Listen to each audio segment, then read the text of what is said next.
But of course, that's not the proposition, is whether I adhere to natural rights philosophy. It's what the American moral proposition is. Now, if you're saying that natural rights philosophy is the American moral proposition, that's just how you define it. I mean, you're going to get a lot of language that sounds like that from Democrats these days and from the left wing. We're not here to discuss whether DEI is right or wrong. You agree with that? Actually, we are here to discuss it. The American moral proposition. Hold on. It's a moral proposition. When I say that something is immoral, I'm saying it's wrong. I think that if pushed far enough, both of you would probably subscribe to some type of threshold position where you would say, there would be a threshold at which some minor rights violation is acceptable in order to, have some overwhelming benefit to the rest of the population or whatever. And secondly, I think, again, the disagreement is over what the American moral prospect is, whether or not it's so narrow as to only include God-given inalienable rights, which is something, as Pisco said, I don't even think 99% of the population could even lay out. Liking and subscribing helps me continue to produce content, and it's greatly appreciated. You can also make sure to catch these debates live, either here on YouTube or in the description. There are links to my Twitch, my Kick, and my Twitter. Good evening, ladies and gentlemen. I am Sarah the Raging Tomato here, bringing to you live another Moderator Monday. This evening, I have with me Ryan Mullaley, Gen Z attorney, Nonfon and Pisco, back for another round. The statement of the evening is: the left has abandoned the American moral proposition. Ryan, why don't you kick us off with your opening statement, please? Thanks so much for having me on, Sarah. I'm Ryan Mullaley. I'm a former teacher, a current attorney, and I've litigated at every level of the U.S. legal system, including the U.S. Supreme Court. And I'm arguing for the proposition tonight that the left has abandoned America's moral proposition. So the first question is, for a lot of you probably, what is America's moral proposition? It's a fair question, and one you shouldn't have to ask. If you had been properly educated in American philosophy, it's something you would already know, but many of you don't. And many of you don't because our schools don't teach it. And our schools don't teach it, and I should know as a former teacher, because they are primarily dominated by a particular ideology that has rejected the American moral proposition. So what is the American moral proposition? It's not actually up for debate. America's a propositional nation. We were founded on the idea that there's a particular American philosophy. We're not a theocracy. We're not a ethno-state. We are founded on this philosophy, and this philosophy is what binds us. And just like the Constitution tells us what the laws of America are, our moral proposition is found in the other founding document, the Declaration of Independence, which lays out the moral proposition clearly. We hold these truths to be self-evident, that all men are created equal, that they are endowed by their creator with certain unalienable rights, that among these are life, liberty, and the pursuit of happiness, that to secure these rights, governments are instituted among men, deriving their just powers from the consent of the governed, and that whenever any form of government becomes destructive to these ends, it is the right of the people to alter or abolish it and to institute new government. That is the American moral proposition. It's about the fact that we have equal dignity, that we were instilled by God, our creator, with certain natural rights that do not flow from the government, but are moral obligations that are of a higher order than the government. Unfortunately, the modern left has abandoned these principles. Equality has turned into equity. Individual rights has turned into collectivism. And you see this as the left increasingly embraces collectivism in all its forms: Marxism, neo-Marxism, socialism, and even communism. Ironically, in the name of progress, the progressives are moving away from the moral foundation that was what we had all our progress as a nation built on. When Lincoln debated Douglas about slavery, he invoked natural rights as his argument for why slavery was wrong. Ditto Frederick Douglass, ditto Martin Luther King Jr. This is our moral foundation. This is how we've accomplished all we did as a nation.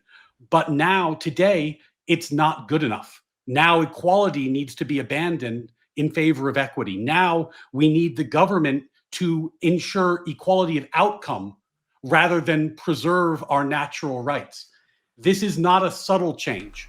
It's an obvious change. It's a self-evident change, to use the words of our founders, and one that many people intuit. And even if they can't put words on them, it disquiets them. It makes them feel like something has gone deeply wrong. And I would posit it's why the left has been so broadly unpopular of late. Because this is such a clear point, I suspect my opponents will struggle. And I say opponents, these are friends. So, my friends on the other side, I should say. But I think they're going to struggle to discredit that proposition. So instead, I suspect most of our conversation is going to be about fighting over definitions, irrelevant whataboutisms about Trump or MAGA, because truthfully, nothing you can say about the right has any bearing on the proposition we're debating tonight, which is purely about the left, or the always classic maneuver, moving the goalposts and saying yes, it's happening, but in fact, it is a good thing. So I think with that, I'll leave it to my colleagues, and I think we'll work through this argument quickly and easily tonight because it's so obviously true. Thank you, Ryan. And Gen Z attorney, to you, please. Thank you, Sarah, and thank you for having me. My name's Scott, or Scotty O, aka the Gen Z attorney, and me and Ryan, we actually are working on our own project together. We've got a podcast called the Ordered Liberty Podcast, where we talk about all these types of issues, streaming Sunday nights, 8 o'clock on both of our channels. But funnily enough, aside from that, we did not actually coordinate anything tonight other than the thing Ryan brought up about this conversation really has to focus on the left. That's the only thing we said ahead of time. We came in with matching fits, and he basically ripped my entire opening statement that I spent the last 2 hours putting together. So it's unfortunate, but you pretty much hit the nail on the head with everything. That America is a moral propositional nation, and is exactly right. It's the Declaration of Independence that lays out that moral proposition. And I actually got the quote he just read out broken down into separate points. We'll go through that in depth as we go on. I'll expand it though. With the Constitution is the codification. It's more of a legalistic document, but it is the codification of the moral foundation. And the Federalist Papers are the argument for why we should codify this moral principle. So I'll be referring back to those three kind of throughout the night as we establish, right, what is the moral proposition. But in that vein, though, I kind of had a few main takeaways as to how we define this moral proposition. First, it is that rights are God-given and they do pre-exist government instead of coming from the government. It's this idea of negative rights, not positive rights. Yeah. Second, beyond that, main rights are, of course, life, liberty, pursuit of happiness. And I'm including property in there. Of course, that's the John Locke, Adam Smith original saying, life, liberty, and property. Jefferson changed it in the Declaration, but changed it to a more expansive term that you can argue encompasses property. But in that sense, the Constitution is rife with recognitions that property rights are fundamental to the American structure, and there has to be a strong protection of private property and a robust free market surrounding that. Beyond that, it is justice. Actually, a quote from Federalist 51 about justice is the end of government. It is the end of civil society. End not meaning the destruction. End meaning it is the purpose of a civil society. And the moral proposition is that it is individual justice. That it is a country of laws, not a country of men. That has to reign supreme. So individual justice. And finally, that men are not angels, and therefore the checks and balances, separation of powers, and federalism are necessary and mandatory under this style of governance. I would argue the left has abandoned these principles by saying that a belief that God has no place at all first, that really God doesn't exist and or has no place at all in society, the strict separationist view of the left wing of judicial interpretation. Belief that rights come from the government, not from God, and that these rights are positive rights. Think rights to food, rights to housing, rights to healthcare, as we hear our friends on the left advocating for. Not a huge fan of property rights on the left, Marxism, socialism, communism, calling to abolish private property, constantly campaigning against the 1% and wealth taxes and abolishing billionaires and whatnot, and really just the constant railing against capitalism. Social justice reigns supreme over individual justice.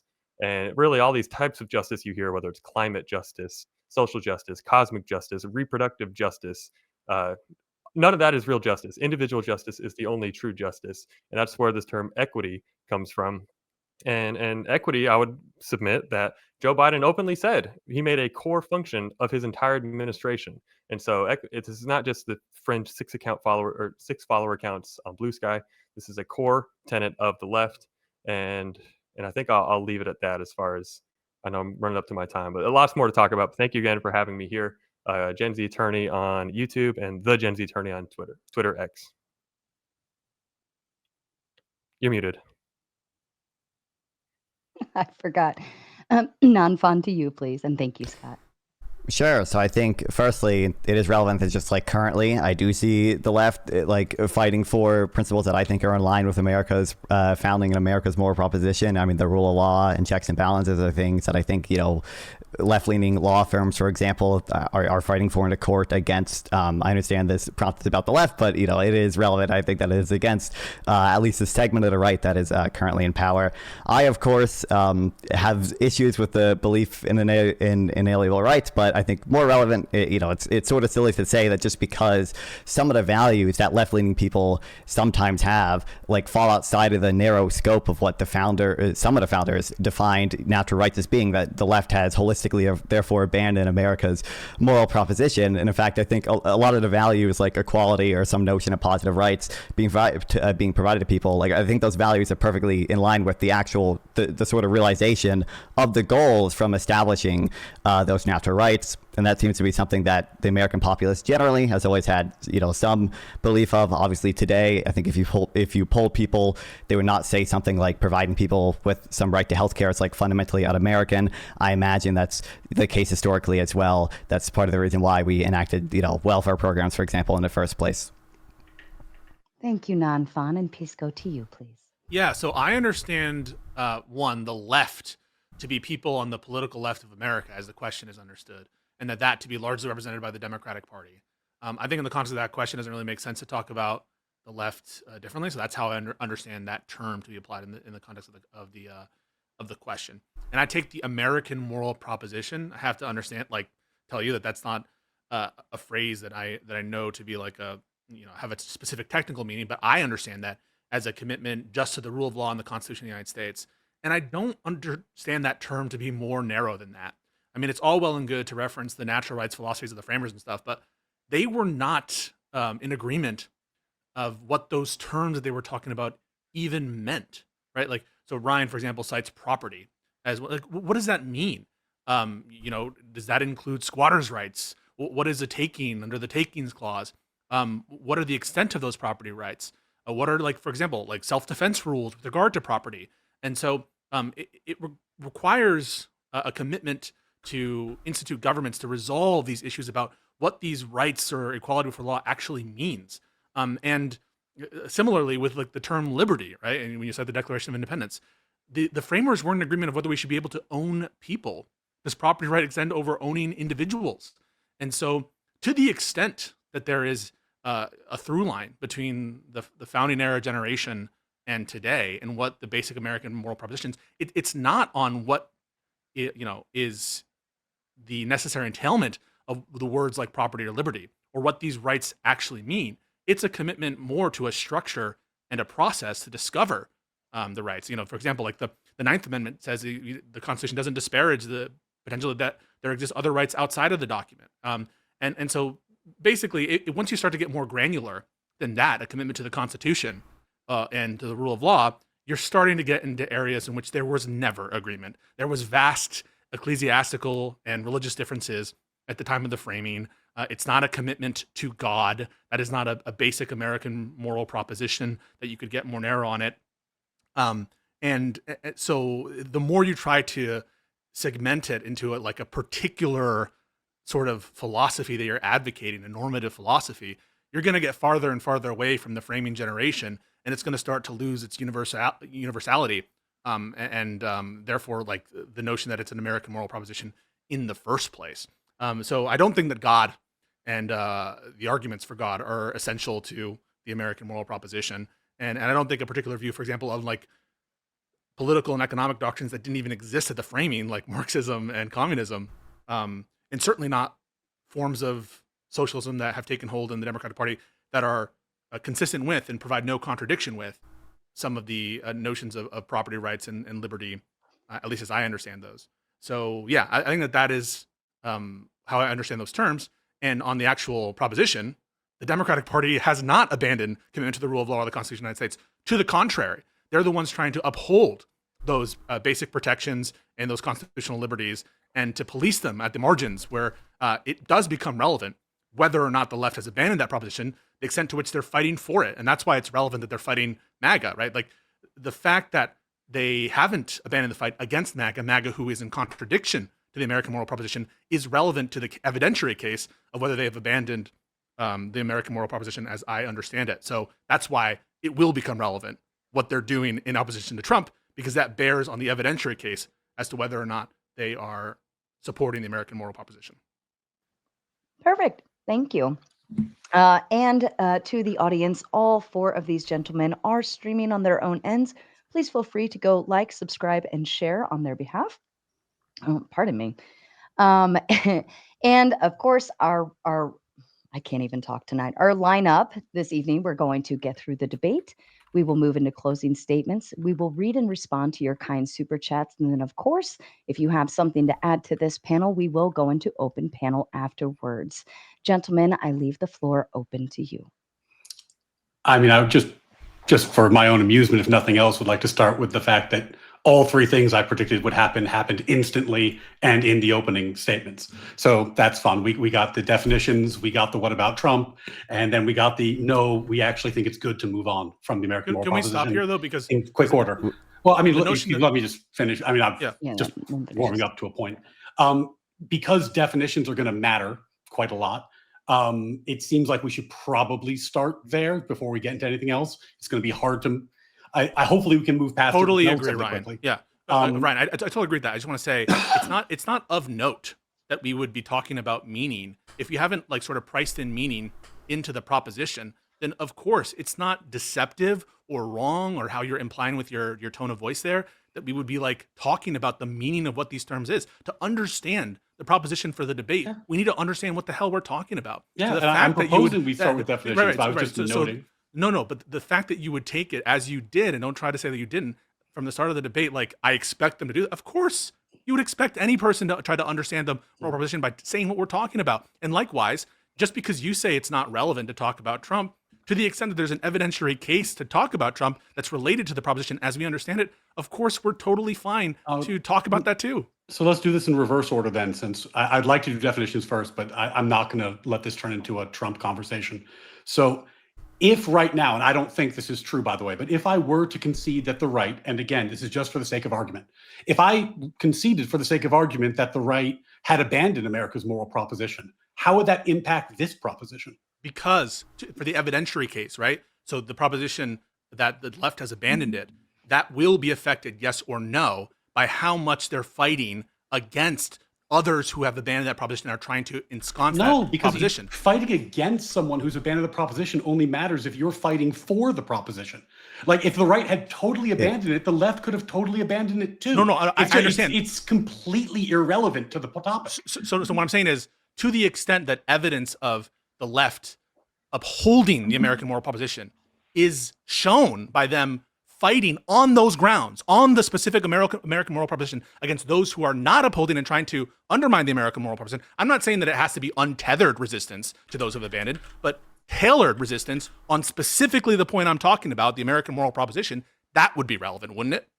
If you're saying, to the evidentiary case. If you're pointing out that the left is specifically fighting for the American moral proposition, that's not about the right anymore. That's about the left. If you like that's the issue. What's not the issue is how bad the right is in your estimation. But the left's.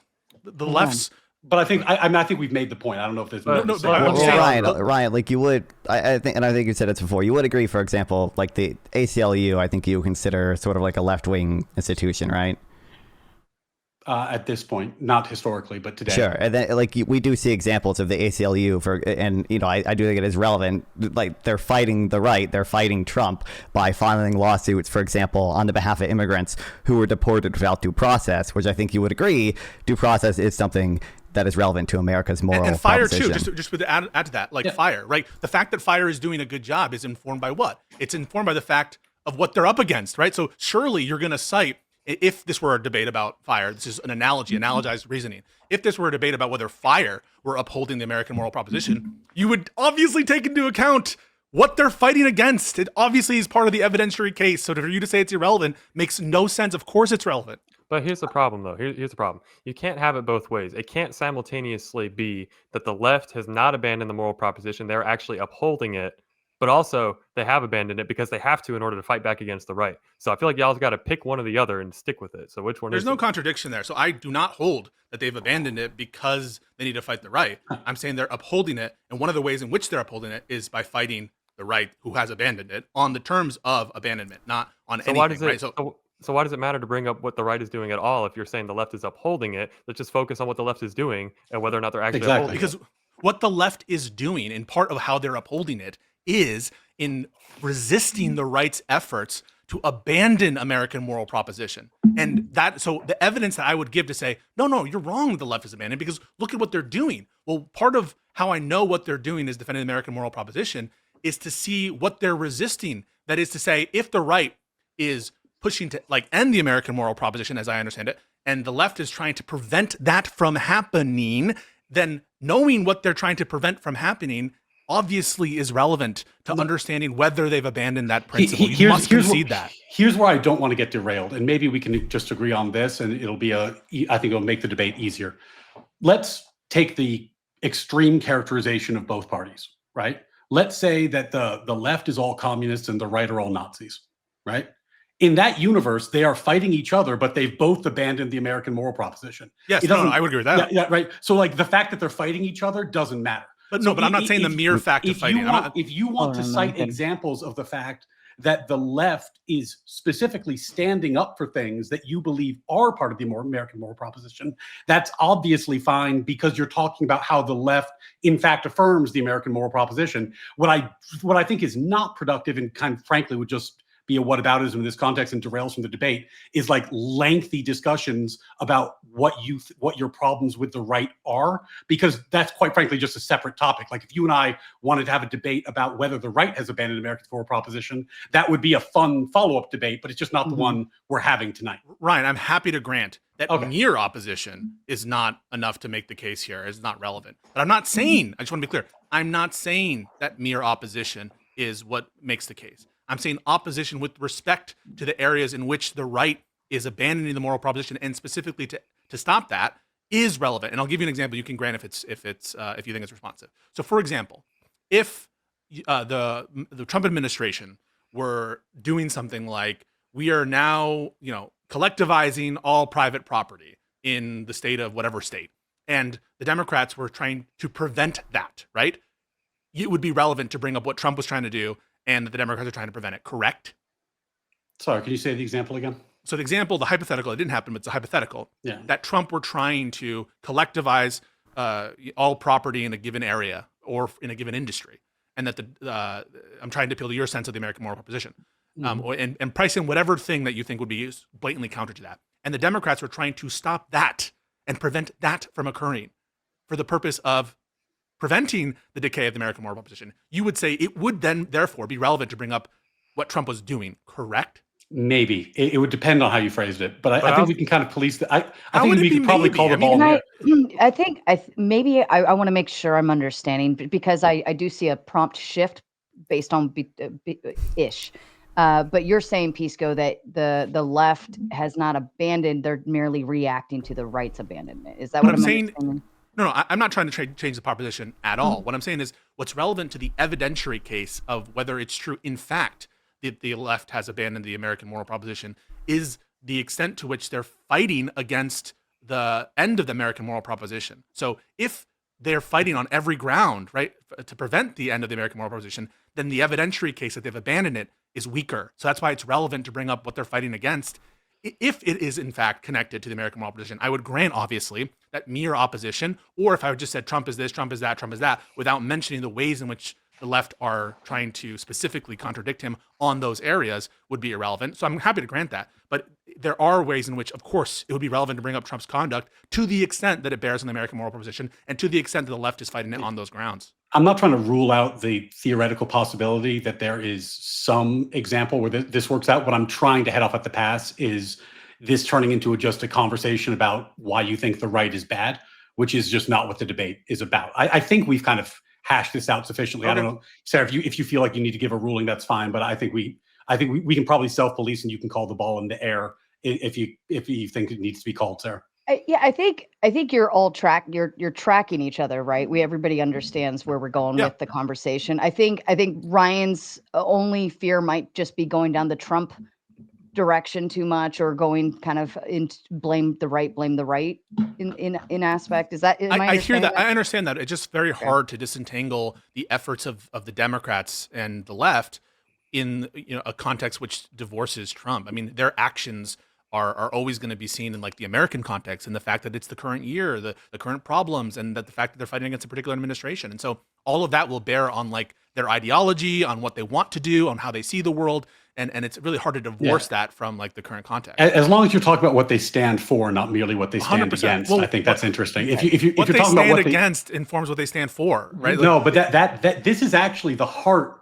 This is the heart of the criticism in many ways. Like part of what made me interested in this prompt is I got the sense that the Democrats were using opposition to Trump to mask a kind of civil war that was happening on the left that seems to be being won by particularly un-American ideas, but I guess we'll see how that plays out. Because they are uncomfortable articulating what they stand for. And I think like when you look at even linguistically, the shift from equality to equity, linguistically, you see exactly what I'm talking about, which is anyone who thinks about this for even a couple seconds is going to say, well, equality means one thing, equity must mean something else. That's why they're using that term. And, Kamala Harris put it very well. I thought she did a fair job of defining it when she said that equity is when everybody gets to the same place. But of course, if you have liberty, people will not get to the same place. If people are treated equally under law and they have liberty, people will not get to the same place. To get people to the same place, you have to cut against liberty. You have to cut against equality. That's inherent in what it means to get everybody to the same place. So I think that when we see these terms, new terms being developed on the left, we need to ask why they're using those terms. And I think it's fair to use the definitions given by the most prominent left-wing politicians. And that does strike me as a departure from the American moral proposition as articulated in the Declaration of Independence. We can definitely talk about that and the extent to which their ideology stands on all fours and by itself, and what it means and the representations by representatives.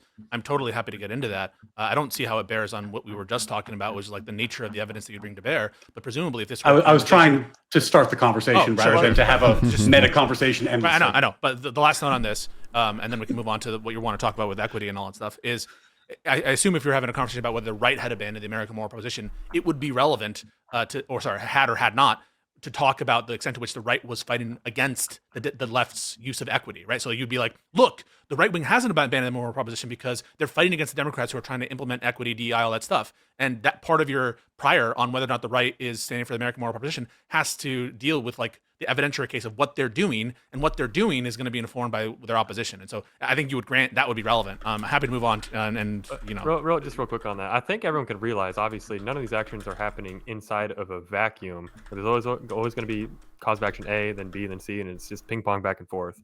So I don't think anyone is not able to comprehend that. I think the issue is, like the example you gave earlier, if you say, if Trump were to collectivize all the private property, and now we want to talk about how the Democrats are responding to that, I think that's fine as far as like, okay, there's the factual predicate, just as like to get us to where we're talking about the left response. Like, the main concern is like, well, we need to talk about exactly why that the collectivization of that private property is just such a terrible thing. Like, I think we can all be mature enough to recognize, like, none of this happens in a vacuum, but the main focus of the conversation is going to be on the left, whether or not they've abandoned. Okay, cool. I'm on board. Okay. And Nonfon, I wanted to make sure you had an opportunity if you needed to chime anything in there. I'm good for now. I'll Okay. I love the Pisco Ryan show, but I'm sure it sounds like everybody's on board. We're all on the same track. Yeah. Then I give it back to you. So you want to talk about the equity thing? So yeah, we can start there. Well, let's frame it first. Sorry, real quick. Let's frame it just through the Declaration of Independence. This is our foundational moral document for the country. And I think me and Ryan would both agree the whole nature and idea of equity is a stark contrast to the principles laid out inside the Declaration, which is that all men are created equal and are entitled to these inalienable rights of life, liberty, property, pursuit of happiness. And when you start imposing these equitable principles, which is more of a collective justice principle, that stands completely contradictory to the founding principles of individual justice. Ryan, is that a fair summation of your point as well? Yeah, I think that's fair, and I think we saw this idea percolate as ideas tend to, especially on the left, from academia and in well-sourced, famous academics who were espousing this and similar concepts. It was adopted by the Biden administration, certainly, and by the Harris when she was running, and its impact is obvious on both the language, but also the policies of the left. And this was, I'm not talking about like in this. I think. Well, actually, that's something we might want to get into later. I'm not talking about the fringe left, though I think the fringe left has obviously abandoned the American moral proposition. But we're talking here even on kind of like the mainstream left, these terms brought in. So to the extent that the audience is convinced that these terms are in fact evidence of a departure from the American moral proposition, I think it's clear as day on the policies of the Biden administration and the Harris administration. Yeah, at that level of granularity, the American moral proposition cannot include the kind of conflict on the term equity that you're talking about. Because remember, it needs to persist across the temporality back to the framers. And the framers' vision of equality understood included slavery and the inclusion of having an entire class of people who weren't really people and property. So you can't get this notion of the American moral proposition that has this level of granularity on DEI and equity once you acknowledge that the framers were fine with slavery in their vision of equality. So it needs to be some level of generality greater than the specifics of what the framers would have approved of and their vision of equality under the law. But see, I have to push back hard because I don't think it's fair to just say as a blanket statement, the framers were okay with slavery. I think we can all agree as students of the history, there was a clear conflict, and Jefferson actually had a clause in the Declaration denouncing slavery, but took it out as an effort to try and build a unity, to actually build a revolution. When you're fighting against the largest military superpower on the face of the earth at the time, you kind of got to get off the ground. That's a fight. If you're interested in winning, you got to build some bridges, even with some people you're going to disagree with. Madison own I think slaves? the fact that there is a disagreement between the founders on that is also evidence that you need. That's also evidence, correct? No. Hold on, wait, Yes, wait, it wait. is. 1 second, Ryan. But you would agree then that's a significant distinction from just saying, well, the founders were cool with slavery, to now we're saying, well, it was a little bit, didn't some of them own slaves? Like, that's a completely different statement than they were just all cool. They're with different slavery. statements. Wait, no, they're different statements. But when I say that they were okay with slavery, they incorporated that as part of their compromise. When I say okay, I just mean that they were willing to abide a framework that allowed for and ensconced slavery. And all the major framers, or most of the major framers, either approved of that compromise or were outright slave owners. George Washington, major figure in the framing of the Constitution. It was based on, the Washingtonian view of the Constitution, I think, is understudied. Madison owned slaves. Jefferson owned slaves. So regardless of when I say okay, I just mean it was part of their compromise. And yes, they were hypocrites sometimes and they wrote other things, but that's what I mean. And the fact that there was not a consensus there means you cannot get to the level of granularity of DEI if you can't do it with slavery. I mean, it's an absurd conclusion. Pisco, you're misunderstanding what's meant by like an objective moral proposition. So when like the founders, particularly most of them, at least the ones who wrote the document, ascribed to something called Scottish common sense moral realism, meaning, as relevant here, they believed in objective, real moral principles. So they view natural rights, natural law as real. Like it's like the laws of physics, the laws of math, the laws of nature, as they put it in the document. That's the philosophy that is espoused in that document. Now, when there's an objective moral standard, it stands to reason that people can be wrong about it. Of course they can be wrong about it. Newton was wrong about physics. He was wrong about physics a lot. He didn't know what Einstein knew. He didn't know about relativity. He doesn't know about quantum mechanics. So a lot of the stuff that Newton said is incorrect in light of our current understanding of the laws of physics, but that doesn't mean physics doesn't exist or that there's nothing there to talk about. Like there are founders who thought slavery was not like abhorrent under natural law. They were wrong. And in fact, when you look at Lincoln, let's see if I think I have a good quote here. Even like 7 years ago, our fathers brought forth on this continent a new nation conceived in liberty and dedicated to the proposition that all men are created equal, invoking the Declaration of Independence. When he said, when he was arguing against Douglas, he invoked the Declaration of Independence. He invoked natural rights and natural law, especially to say that slavery was wrong. So what you see is a developing understanding of what natural rights are, just like a discovery of the laws of physics. But what you see on the left with equity is a move in the wrong direction. We've already learned that individual rights are primary, but now they're trying to put collectivism on top of it. So it's very different to say that there were founders who made mistakes and they didn't know this yet, versus people today who do know this and are going the wrong direction. So there's going to be a contradiction that's going to be exposed. So I'll give you the following. So were the framers, had they abandoned the American moral proposition? No. No, even though they were wrong objectively, right? People can make a mistake without abandoning the moral proposition. Okay. So for example, if the left, you know where I'm going to get the contradiction. I'm about to go there. Wait, come on. Let me answer the question, Pisco. Hold on. I did want, because Pisco, it sounded like you had some clarification on top of that question. If you don't mind, Ryan, I'd like to at least allow him to clarify the question. So this is where I'm going, and Ryan can answer and rebut it. So where I'm going is, if it's possible for the founders to not have abandoned the American moral position, but by just being objectively wrong about slavery, then why would the left being objectively wrong about DEI entail that they're abandoning the American moral proposition? That's what he needs to explain. For the same reason that if Newton said what he said about physics, he was wrong compared to our modern day understanding, right, which includes relativity. That's very different than if I today was saying, you know what, screw relativity. Newtonian physics is the only way to go. We build our understanding of natural law over time. The founders didn't abandon natural law. They were wrong, or at least some of them were wrong in some cases. But what they were right about was a foundation that actually led to the abolishment of slavery throughout the Western world. So good on them for getting the main principle right, even though that took some time to develop, and in fact was the ticking time bomb, as it's been described, that led to the abolition movement.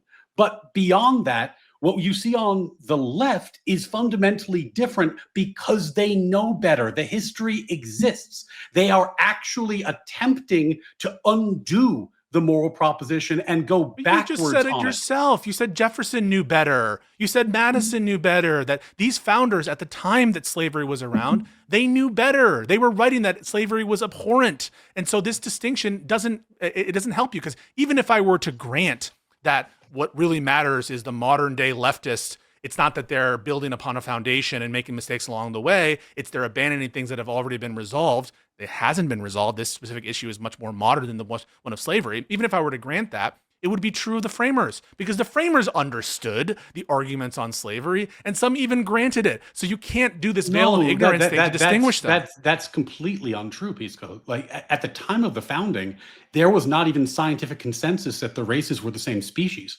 That came later. Like there was slavery. Yeah. There was whether they're the same species. Like the framers. Pisco, we do enslave other species. That's what pets like. That's like. I understand, but what I'm saying is the framers, regardless of their scientific views about whether they're different species, the framers at the time, the ones who Jefferson himself knew enough to know that it was morally wrong to have chattel slavery of black people.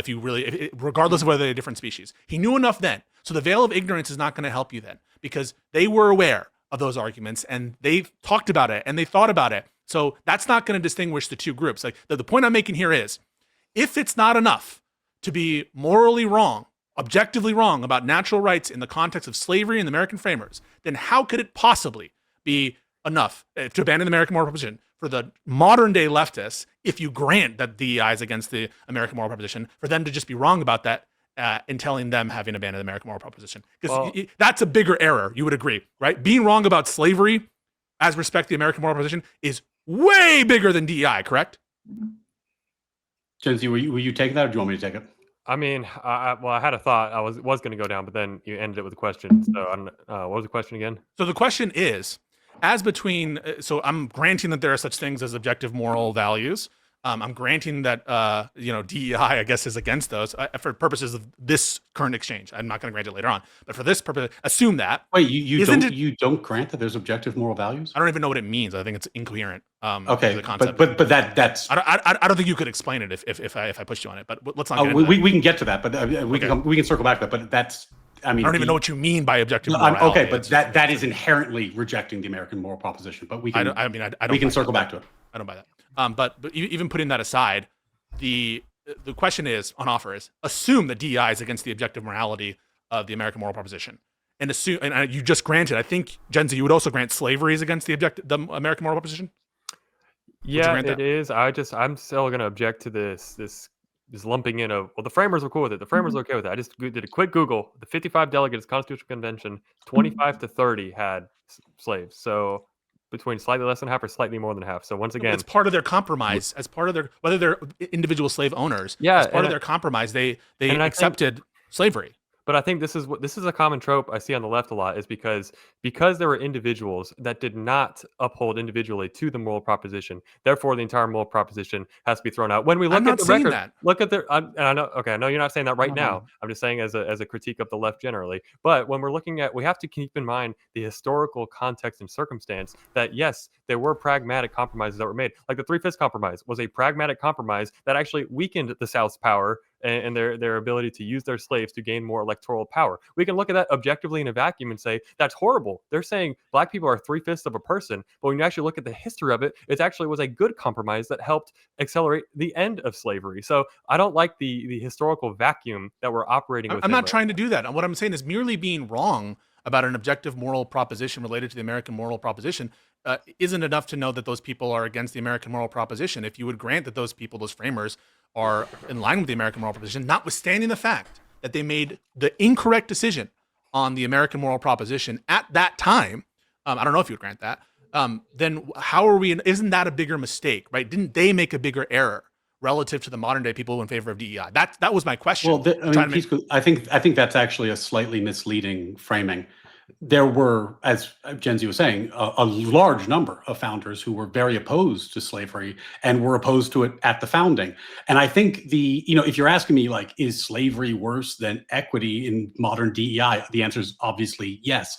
Slavery is worse. But the point I'm making is not that. The point I'm making is that at the time, there were a group of founders who were trying to abolish something, and it was a struggle. And it took a while, but eventually we succeeded. On the left, you see people trying to cut against natural rights. So while the framers were in an imperfect struggle to abolish slavery in the name of natural rights, the modern left is engaged in the project of eliminating natural rights. So the directionality here matters. What the framers were doing was a struggle to do the right thing morally over time. What the left is doing is struggling to impose immorality in real time. So I think that's a key difference. As relates these Virginia representatives, the ones that I'm talking about, Madison, Jefferson, and Washington, they were not trying to end slavery. They were trying to preserve slavery. And many of the framers that I'm talking about as the denominator, who you would grant, put aside the framers as an overall metric, but you would never grant that Jefferson, because you're citing the Declaration of Independence, was against the American moral proposition. In no sense was he trying to end slavery. Jefferson didn't try to end slavery. He was absolutely trying to end slavery. That's why his first draft of the Declaration of Independence included an admonition about slavery, and that was his preferred position. Now, did he live up to that personally? I think obviously there's things he could have done more. I think we could get into that if it's truly necessary.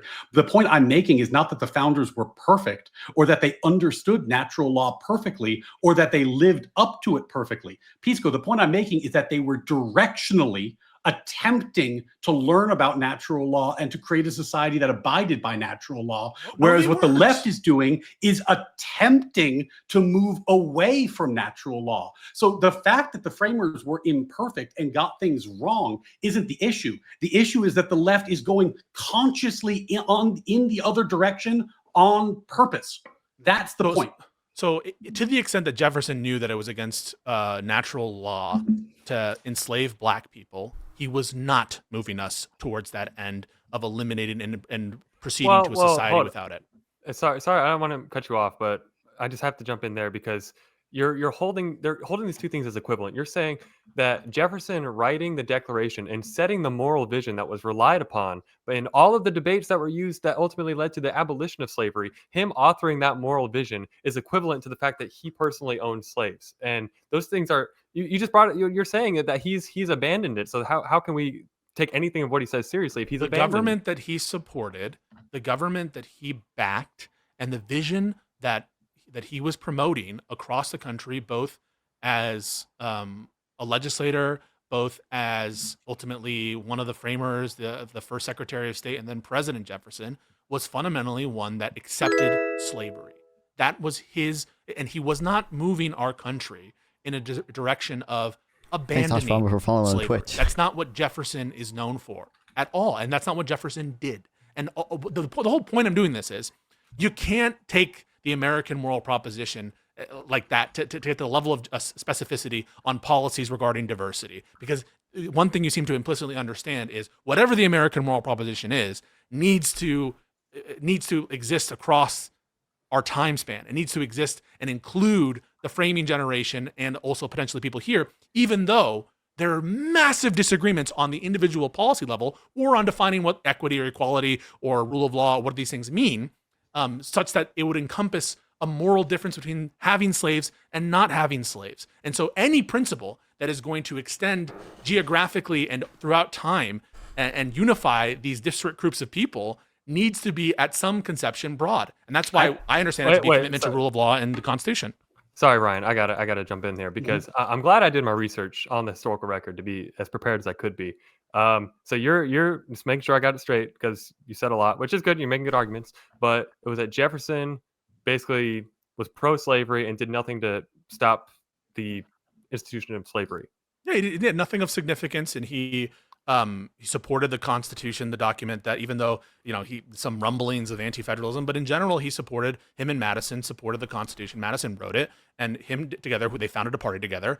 They in general did not push us towards ending slavery. I mean, they didn't even free their own slaves in their lifetime. Would it then change your mind if, hypothetically, let's just assume Jefferson were to urge Congress in, 1806 to pass a law banning the importation of slavery, and then Jefferson signed that very law in 1807 to ban the importation of slavery? No. That doesn't count towards taking steps towards ending slavery? No. The stopping of the importation of slavery is not a move towards ending slavery in the United States. Agree? No, I'm going to hard disagree, and I think of course it's a move towards that. Yeah, completely. So he was not. So part of the reason why the framers were in favor of keeping slavery in the South is because the slavery was propping up their economy, and they were not looking to end slavery in Virginia. The importation of slavery had particular moral problems related to getting the slaves from Africa, and the ride over was a particular source of moral outrage. So, but the actual your point is, they didn't have an eye. Hang on. What I'm saying is they didn't have an eye. Jefferson didn't have an eye to ultimately ending slavery. That wasn't his aim. Well, I think we can look at the fact that it was a march over time. It was there were the abolitionists that said no, purely has to all go all right now, and they didn't win because this is a thing. It's pretty baked in from the very beginning of the colonies, and this is not something that was just going to be cold turkey cut off. And so I think the pragmatic view was to do the march of progress, the steps over time, one of which is to cut off the supply of new slaves coming in. But Jefferson's intent in doing that was not to end the institution of slavery. That wasn't his intent. I didn't know if you wanted to finish your thought there. It sounded like you got cut off. Yeah, I have a hypothetical, but I want to ask, how are you so definitively concluding that banning the importation of slavery, combined with language where he's in his writings denouncing slavery? Yes, he still owned them personally, and that's a contradiction. I'm agreeing with you there. But how can we match up his writings saying he's denouncing slavery with him taking a huge step towards cutting off the supply of new slaves coming in and saying, well, he didn't care about ending slavery? How are you so confidently concluding that?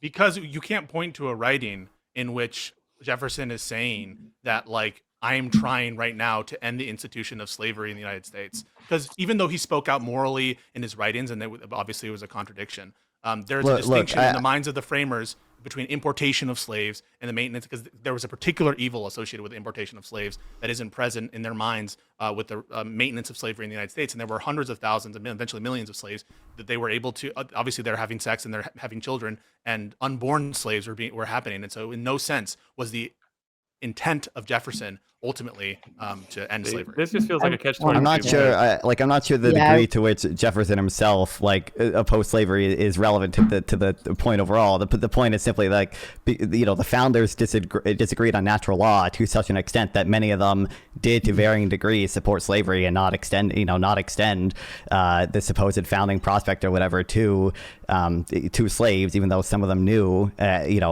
least enough to say that it was wrong at the time. That is the ultimate point. That No, Nonfon, that's very well put, and I'm glad you said that.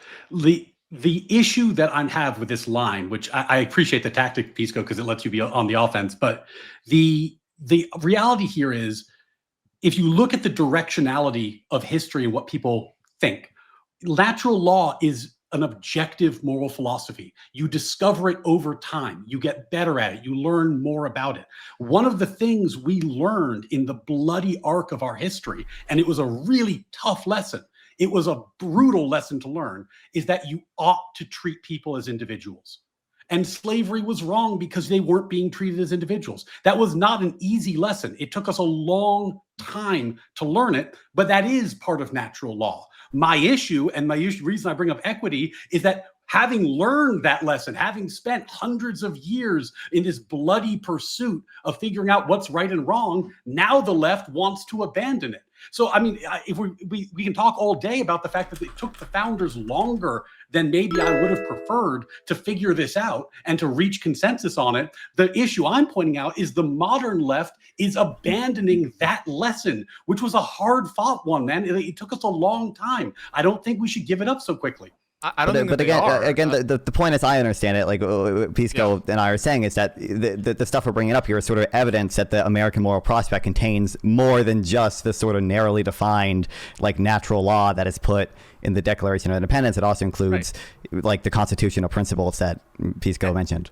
And to the extent that there's that being beholden and being committed to the American moral proposition would include such disagreement on vast subjects of such vast moral import, on interracial marriage, on slavery itself, on the prospect of equal rights for women, right? Where does that fit in the framers? The fact that the American moral proposition, as understood by the framers, wouldn't include the vote for women, right?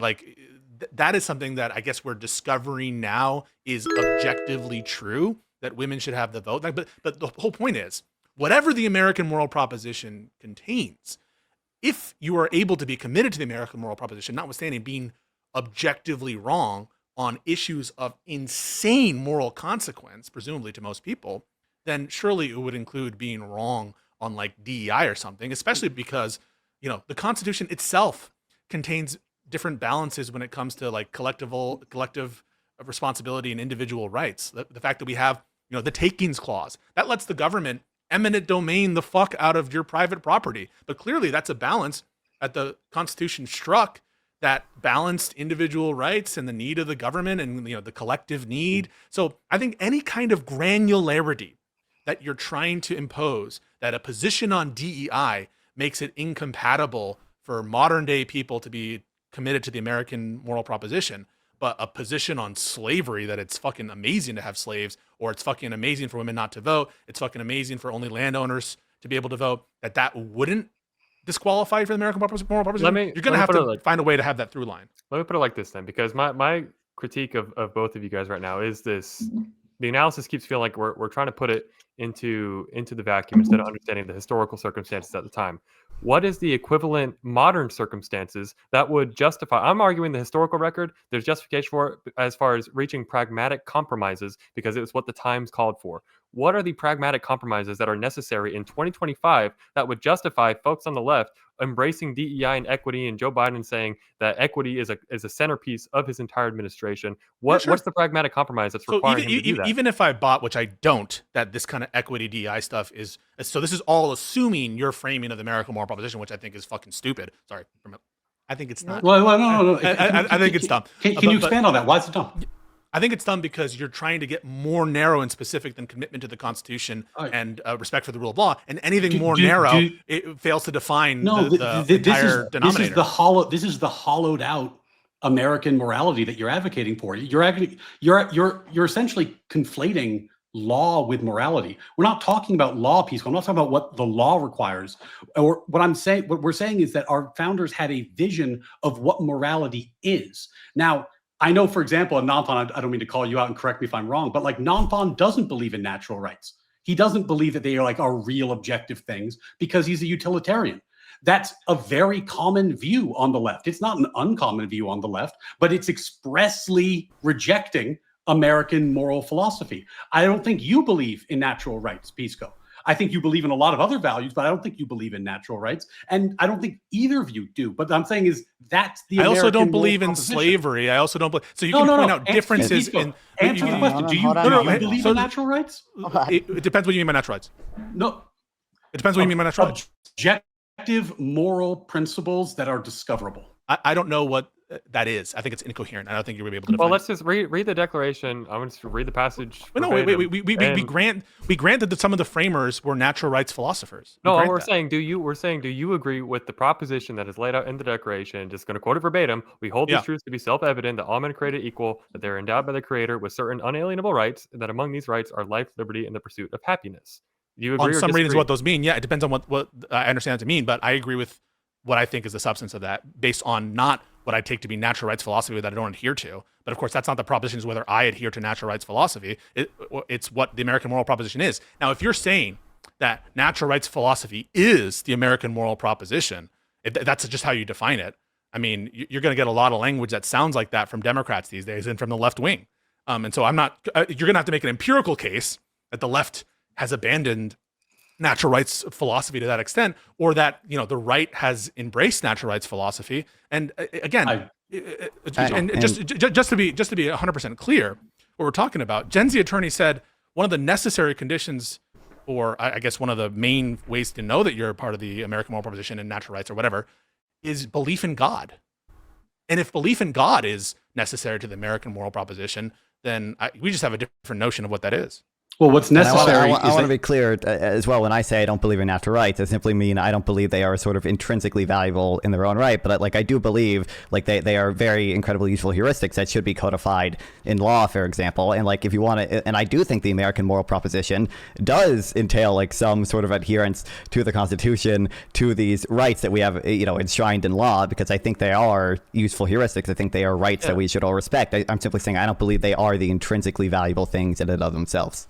Yeah, but the founders thought that these were self-evident, and what they meant by self-evident in that time period is that they meant that these were essentially that we have a moral sense and that there are objective moral facts about people, about the universe. There are objective moral laws, objective moral rights, which can be discovered by people because of our moral sense. They would have used the language like the moral laws written on our hearts. Now, it is possible to get to that position without belief in God. It is philosophically somewhat difficult. I've met people who attempt to do it, but it's a bit more complicated.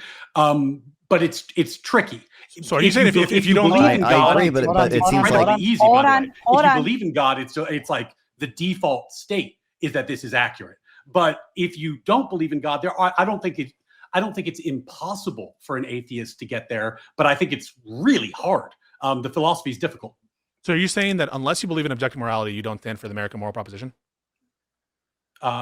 Yeah, that's what the objective, the American moral proposition is, that these are objective moral. I think that is, but not just objective morality, but also objective morality based on natural rights. It can't be objective. That is the American moral proposition. So we just have we understand those terms differently. I understand that term differently. To think, right, that we would understand the American moral proposition to be so specific to areas, I guess, of meta ethics that 99% of the American people couldn't even describe, what objective morality is or objective ethics or have this kind of meta ethical discussion.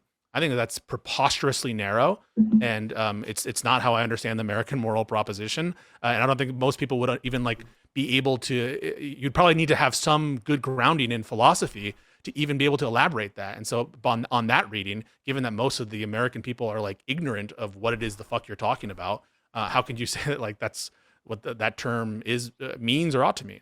Because maybe I'm a philosophy scrub, maybe, but when I read this declaration, and I don't see this as laying out this ultra complicated, ultra nuanced framework that you have to have this great philosophical understanding to understand. No, it's a very short simplification of there are rights and they exist. They pre-exist us. They're bestowed on us by a creator. And that's why I say the first thing I laid out was a belief in a God. I think when you read the declaration, it literally says they are all men are created equal and that they're endowed by their creator. So I think it is a requirement as far as the moral proposition that America is laying out, that you have to acknowledge that where these rights come from, because otherwise, then we're just devolving into sociological positivism, and just the law is just what we say. It's not something that pre-exists, which runs completely counter to the founders and all of their reliance on the Bible, reliance on Blackstone, and Scottish common law realism. Did I get that right, Ryan? Yeah, and I think the key point there is that the differentiation between an objective moral system and a subjective one in what we're talking about here is that morality is not determined by consensus. In a culturally relative moral system, right? If the people voted for slavery, then slavery would be morally good because they voted for it. The people agreed on it. In an objective moral system, there are things that are right and things that are wrong.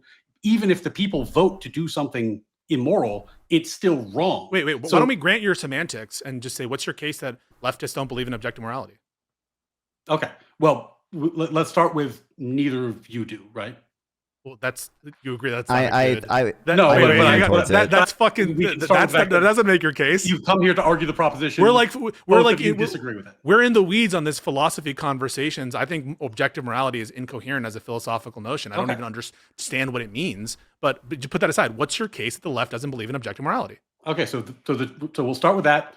We have a panel of 4, both people on the left. Well, I would put I've not developed a super strong opinion on it, but I would put probably 60% credence in more realism. But okay, but you don't. Oh, sorry, yeah, because you're a utilitarian, but you don't believe in natural law, but you think that it is. I believe Wait. Objective morality has to do with meta ethics. You could be a utilitarian and be an objective moralist. Yeah, you can. So there's nothing inconsistent about him being a utilitarian and a moral realist. Yeah, I have a stance independent reason, that being the maximization of positive qualia. Yeah. Go ahead, Ryan. Yeah, so that's what I was trying to drill on. I think if I understand Nonfon's position correctly, he is unsure, but he thinks objective morality is true. But then he, as a utilitarian, does not think that natural law is real. He thinks it's a heuristic. That's what I think. So my stance independent reason for objective morality would be the sort of maximization of positive qualia of sentient experience. The stance independent reason would not be natural rights. Okay. So what's the case that the left doesn't believe in objective morality? Yeah. So I think that the case that the left doesn't believe in objective morality, in particular, doesn't believe in natural law, is that if you look at the statements of left-leaning politicians and you look at the policies they've implemented as a result, they are cutting the other way. You can tell from their behavior. You can't tell their meta-ethical position by their positions on issues. Of course you can. How can you tell their meta-ethical position by looking at their issues? Okay, so here's Senator Tim Kaine before the Senate. The statement that our rights do not come from our laws or our governments is extremely troubling. The notion that rights don't come from laws and don't come from the government, but come from the creator. That's what the Iranian government believes. It's a theocratic regime that bases its rule on Shia law and targets Sunnis, Baas, Jews, Christians. That's talking about rights, not objective morality. Natural law is a more specific claim than objective rights. Objective morality is a broad So I'm just going to ask category. you. So first, I'm going to ask you: do you have a case? And it's okay if you don't have a case, and maybe it's more specific than natural rights. Do you have a case that the left doesn't believe in objective morality? I don't think that's the case we're making. No, we're saying natural law specifically. So natural law, which to you means what? An objective moral truth it is objective, discoverable moral truths about humans and human natures. Objective. Okay, that sounds like it's grounded back down to objective morality. No, because in Nonfon's system, there are no laws. Like a utilitarian, like for example, I'm not trying to pick on you, Nonfon, but to a utilitarian, for example, if you said, if we abolished the right to property, in fact, this came up in my debate with the Econoboy. If we abolished the right to property, but I could make an empirical case that everyone would be happier and their lives would be better and they would just be like smiling in sunshines. Basically, I could guarantee that utility would increase by abolishing property. They would do it, the right to property, because that's his normative ethical view, not his meta-ethical view. Yeah. So he could be a utilitarian and be an objective moralist.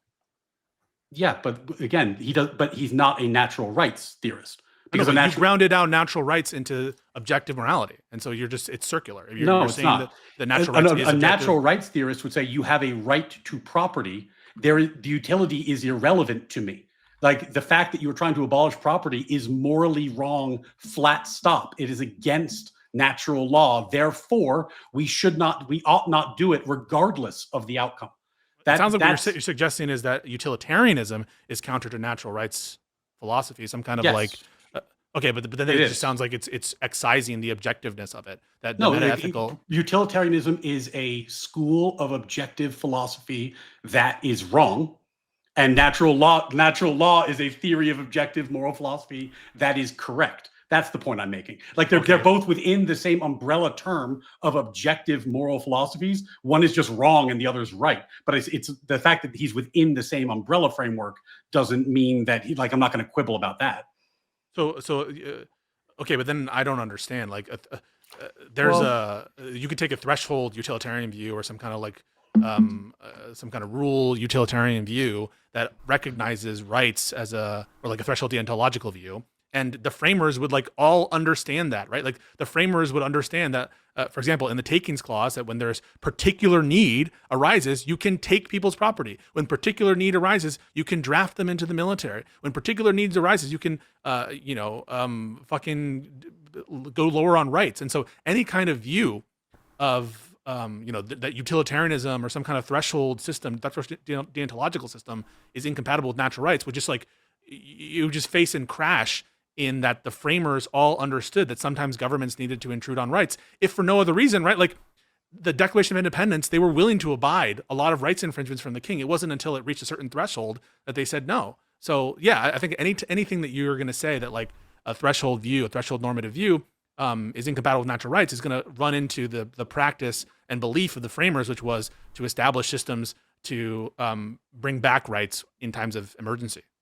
Well, I think we're getting kind of a feel to the prompt. I want to try and narrow this in a specific question. So obviously we've read the Declaration. I'm not going to read the passage again, but I think we can all agree, according to the founders, that our rights they pre-exist government and they come from God. We all agree that's at least what they were saying, right? Yeah, the framers had a bunch of beliefs, some of which we agree with and some of which we don't. Okay, and so, but now we're saying that, well, let me just ask this. If rights don't come from a creator, for you guys, you two, both, where do they come from? Why is that relevant to the proposition? Because in the moral proposition, the affirmative case that's made is that rights pre-exist government, and the government is constituted to protect those rights. They are negative rights. The modern left view. Real quick. The modern left view is that there are a bunch of positive rights, whether it's food, housing, healthcare, anything you can name is a right now, according to the left. I made a tweet the other day. The left declares rights like Michael Scott declares bankruptcy, and so if that's what the left is doing now, declaring all these positive rights, is that a contradiction with the founders' view of negative rights? Wait, what's the contradiction between negative and positive rights? Because the government exists, is constituted to protect these inalienable negative rights, things that they're abstract. It's not a tangible physical thing. It is my right to not be killed. I'm just asking you said it was a contradiction. What is the proposition in its negation that's entailed by that view? Yes, because a negative right, that's what I was saying. Negative right is abstract, something that just is, I have a right to not be killed. I have a right to not be stolen from, a right to not be stabbed, et cetera, et cetera, et cetera. The right to healthcare necessarily requires that you are mandating, compelling someone else to provide a service. You're compelling them. So when you say necessarily, you mean logically necessarily entails? Honestly, I don't even know what the distinction is there. I don't want to get bogged down with that. So I'm asking, when you say necessarily guaranteeing healthcare infringes on someone's rights. I'm asking, when you say it necessarily does, do you mean logically it entails it? Directly or indirectly, I guess. Yeah, I mean, Vito, this is maximum quibbling. He's saying that if you have a right to healthcare, the government must provide it to you, which means the government must be able to get someone to give you the healthcare. Like it's not. No, that I'm complicated. asking not whether logically, though. Hang on. That's so. He said that there was a contradiction. I take that to be a logical contradiction between espousing positive rights and espousing negative rights at the same time. And I'm asking what that contradiction is. And he brings up an example, which is healthcare. And he says, if you promise healthcare to people, that means that you're violating some right. I'm asking, where is that logical entailment? And does he mean that it's not logically required? And if he doesn't mean that, then there's no contradiction. So the way I interpret this entire issue is the negative right is the right to be protected from. The positive right is the right to. The right to I understand that. Yes. We Agreed. Okay. And I'm saying that is a contradiction. What's the contradiction? Hold on, let him finish. Go ahead. I guess the really best way I can explain it is that if you're providing an affirmative right to something, what if no one wants to give it? How do you then provide that right? That's a question. That's not a contradiction. I'm asking you what the contradiction is. I'm saying the answer to that question is the contradiction. You have to compel it. No one. You don't have to. I don't have to be compelled to not be killed. It's just so if I give you a possibility in which it like where it's all voluntary, then there's no rights violation, correct? So it's not. There's no necessary contradiction. If you can create that system, is that a real system that's going to get created? Though it seems. I'm asking what the contradiction is, and I'm asking in that example there would not be any kind of right separation, correct? In a hypothetical that's impossible to create. So when you say there's a contradiction, that's incorrect, right? No, I'm still going to disagree because I'm not going to grant a hypothetical that's impossible to exist as it's impossible to guarantee a healthcare right where all the transactions by which the government guarantees healthcare are voluntary. That's impossible. Yeah, I would say so. What's the logical contradiction entailed by that world? I think we're getting bogged down. Wait, when you say it's impossible, do you mean it's logically impossible? We can go down. You use these words like contradiction and it's I'm like, what's the contradiction? And you're mad that I'm like following down this line because there's no contradiction. You could hold to negative rights and positive rights. There's no contradiction there. My question was, where do rights come from? I'm asking. That was my question. Why is that relevant? Why is that relevant to the proposition? Our belief. It's deeply relevant because when you sorry, Nonfon, did I interrupt you? Go ahead. Sure. No. Just for Gen Z, I want to be clear. For one, I think that if pushed far enough, both of you would probably subscribe to some type of threshold position where you would say, there would be a threshold at which some minor rights violation is acceptable in order to, have some overwhelming benefit to the rest of the population or whatever. And secondly, I think, again, the disagreement is over what the American moral prospect is, whether or not it's so narrow as to only include God-given inalienable rights, which is something, as Pisco said, I don't even think 99% of the population could even lay out fully, and I think if you push them far enough, they probably would have some utilitarian intuitions of course, as well. If there was an alien invasion, we would be okay in restricting your right to go outside. And of course, if there were a fucking China invaded, you could do a bunch of stuff. Everyone would immediately subscribe to it. So would the framers, by the way. Just be honest. The Constitution is more. The fact that you want a government at all suggests that. Right. I want to let Ryan. Go ahead, Ryan. What you're getting at is a distinction between our framers' philosophy and an ANCAP philosophy, right? So if you believe that there can be no infringement of natural rights at all, you end up being an ANCAP or an anarcho-objectivist because the government itself is an infringement. What our founders laid out in the Declaration of Independence was that natural rights ought be maximized. Infringement ought be minimized. And Nonfon's right. That does not mean there's going to be zero infringement at all times. The very fact the government exists is itself an infringement. So I think you're correct, Nonfon. But the goal is to maximize the umbrella of natural rights for Americans. That's what the founders were talking about when they wrote the document. So the example, the point is that the reason I started. Hold on. Let Ryan finish, please. The reason I started with equity, and I think equity is a good segue into the problems that the modern left has, is that in service of equity, the left has expressly adopted policies that require not treating people as individuals. They've established quotas. based off of race, based off of DEI. They've established different systems by which government money is allocated on the basis of race. And this is something that we would find reprehensible from the idea that you should treat people as individuals. You ought not treat them as members of groups. Yet the left is doing it on purpose now, today, in the year 2020, they were doing it, not in the distant past. Right now, they were doing it. And they were doing it because there's a strain of thought that became very popular.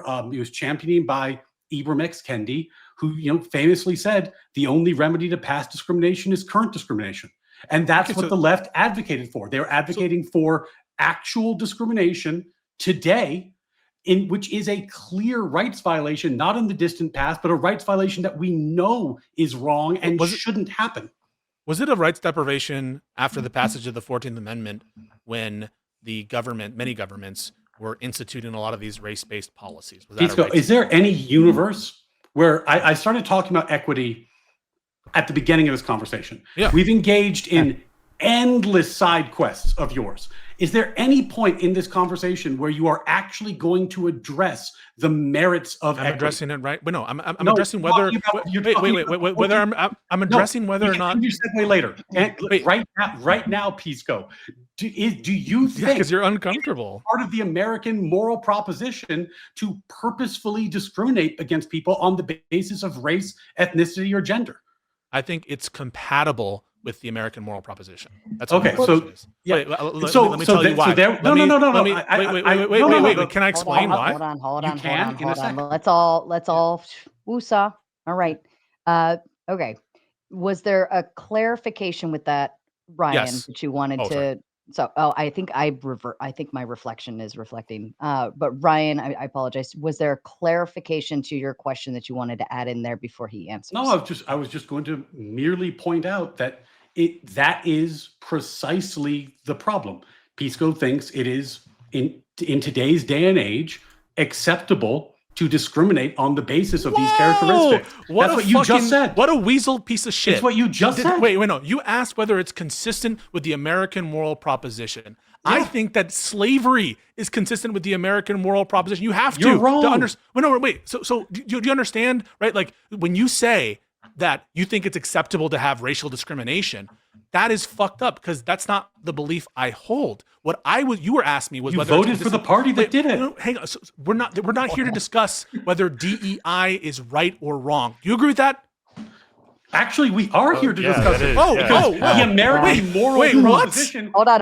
It's a moral proposition. When I say that something is immoral, I'm saying it's wrong. So of course, when I point out that something is immoral, we're here to talk about if it's wrong. No, what the fuck are you talking about? What else are we talking about? Wait a second.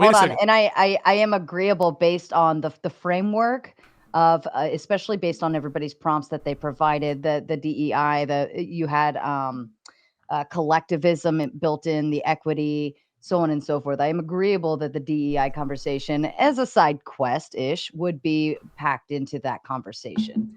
It makes sense. What is absurd is the notion that this is a conversation about whether DEI is correct or incorrect. There's a phrase in the proposition, which is the American moral proposition.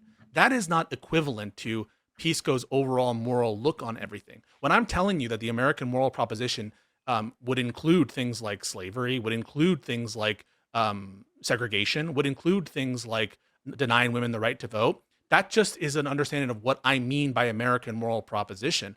And what I mean by American moral proposition is something far, far more general than my specific moral outlook. Of course, I think slavery is wrong. But that just because I think slavery is wrong doesn't mean that I think it isn't consistent with the American moral proposition as I understand it. All that I think the American moral proposition is something else, and that is commitment to the Constitution and rule of law. That's all and so when I say something like horrible policies are consistent with American moral proposition, like policies, for example, letting out all the criminals is consistent with the American moral proposition. Getting rid of all murder laws is consistent with the American moral proposition. That just means that I have a different notion of what American moral proposition is. What you did was fucking sneaky. What you said is, well, because I took this view of the American moral proposition, which is much broader and grander, which includes things like slavery and things like, segregation, is you said, well, because you think it's consistent with this principle that you laid out, therefore Pisco's in favor of it, and therefore you're a bad person. And now you've converted the proposition, which is about the American moral position, to Pisco's a bad guy. No. Fucking sneaky rat. Can we let's talk about Jenzi, give me 1 second. Okay. First of all, Pisco, you have said, and I think you're dead wrong about what the American moral proposition is, but you have said that the American moral proposition is all these horrible things that include slavery and segregation, et cetera, compatible. and that your moral philosophy is different and better, right? Yeah. Okay. Well, no. Sorry. It's subsumed in it. Abandoned the American proposition. They I haven't abandoned that. The American moral proposition is. You fucking idiot. Ryan. Well, I think this all ties back. If I can just maybe settle everyone down, and I'll just be the dumb blonde on the screen. Okay. But I think this tied back to Gen Z attorney saying that the contradiction between the negative and the positive rights, and that would also tie in with the DEI, the collectivism. We're kind of going in a lot of different realms here.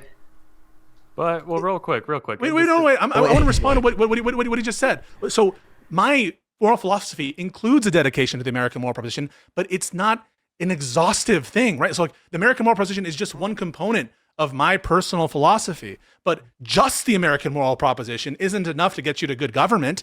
When I say that I think that my personal morality is like preferable to one that is only dedicated to the rule of law, I want more than that. But it's just an understanding of what these terms mean. And so when you say I've abandoned the American moral proposition, that's also sneaky. Me saying the American moral proposition is not comprehensive of my entire philosophical outlook is just me acknowledging that my personal morality isn't the American moral proposition. They're not coextensive, and neither is yours. And so of course that my ethics is more than just the American moral proposition. You seem to be taking the view that the American moral proposition is whatever Ryan thinks. I don't think that. I think that it is a term, you just brought up, and I'm telling you how I understand it, but it doesn't subsume my entire moral outlook. Of course not. So you just used the word sneaky 3 times, and I have to say, I don't think either me or Ryan have done anything as sneaky as what you just said in 2 answers ago. That's why I wanted to jump in, but Ryan really wanted to go, was that you attributed to us that our view is so granular that we think that slavery and Jim Crow is compatible with the American moral proposition. I don't think that. Ryan, real quick, pop quiz. Do you think that slavery and Jim Crow are compatible with the American moral proposition? Okay, yeah, so that you just snuck that in real slick there. So I don't think anything that we've said. I don't think you understand my point there. I can respond if you want. Hold on. Let him make his point. No, the point isn't that you consider those things to be. Oh yeah. Okay. The point isn't that I was attributing that you thought that those things are included in the American moral proposition. The point is, in fact, the opposite, is the fact that someone could be so counter to the American moral proposition, to be in favor of something as reprehensible as slavery, and still be in support of the American moral position as you see it, shows you that a gross departure from the American moral proposition isn't enough to abandon it. And so why is it the case that a gross departure in the sense of slavery isn't enough to abandon it, but a gross departure in the sense of DEI, assuming that DEI is a gross departure, would be enough to abandon it? So this is great. Totally misunderstood why I brought that up. It's the exact opposite implication. This brings me back to a question I had earlier. We pivoted away from it, but this is my same critique. I'm gonna make it again. You keep making this criticism of the founders when I'm saying it's a pragmatic compromise that was made at the time, that you can be both in support of the American moral proposition and also be personally inconsistent with it. I don't think that's a hard pill to swallow at all. I think it's completely consistent with the historical record. I've yet to hear from you how the people that we're saying, things like DEI, things like equity, once again, Joe Biden placing at the center of his administration, openly saying so. Equity will run through everything that he does. What is the pragmatic compromise of the evolution of understanding that would justify that flagrant opposition to the moral proposition? You're basically saying, like, they had an excuse, right? The founders had an excuse that it was pragmatically needed at the time. And so that distinguishes the modern day people who don't have a pragmatic. It's so much simpler than that. Abolishing a system. Let me finish. So, we've done this like fucking 5 times. We've done this loop. We're not getting anywhere. Okay, interrupting. Go. Yeah. It is obviously different to attempt to abolish slavery, even if it takes a long time, even if it's imperfect, even if I wish it would have gone faster. But that movement, the directionality towards abolishing slavery, is very different than if somebody tried to institute slavery today. It's much worse if you try to do it today because we've already learned this lesson. We've already learned this moral truth that slavery is wrong. The problem, as I explained earlier, with the modern left and the equity movement is that we've learned we have an obligation to treat each other as individuals, and the left is now treating people on the basis of group identity. And they're doing it openly, and they're trying to institute it into law. So yes, that is a huge problem. I've noticed you've never defended it because it's a tough fucking thing to defend. But if you'd like to defend it, now is your opportunity to do so. So is the proposition, is DEI right or wrong under my lights? No, you understand the that? proposition So is that why would it be? Why would it be relevant? Wait. Let me respond to that. I'll make it easier for you. Let's go ask. Let me. Yeah. So Ryan wants to dodge the proposition of the debate, which is whether the left has abandoned the American moral proposition, and turn this into debate whether under Pisco, under your lights, would you defend DEI? But that's not the proposition of the debate. And I'm going to now watch you twist yourself in a pretzel to discuss why my ethical outlook on DEI is relevant to the proposition. Go. Well, no, you've already said that you disagree with the American moral proposition, but let's assume. No, I didn't. Wait. No, I fucking didn't, you liar. Hold steady and say, let's assume for the sake of this question that I'm right about what the American moral proposition is. Like that my definition is the correct one. I don't even know what it means for a definition to be correct. Okay. What do you mean by that? The moral proposition is what do you mean by definition to be correct? Hour. I don't know what you mean when you say assume my definition is correct. It is the correct definition. How can definitions be true? Definitions are not propositions. Definitions are not truth apt. A definition is not truth apt. Hold up. So it's okay to accept for purposes of moving the conversation.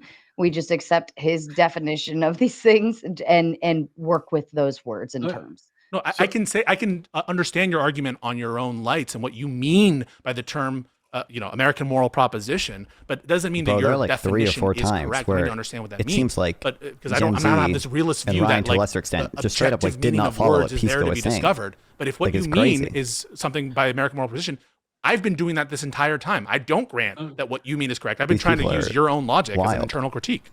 Okay.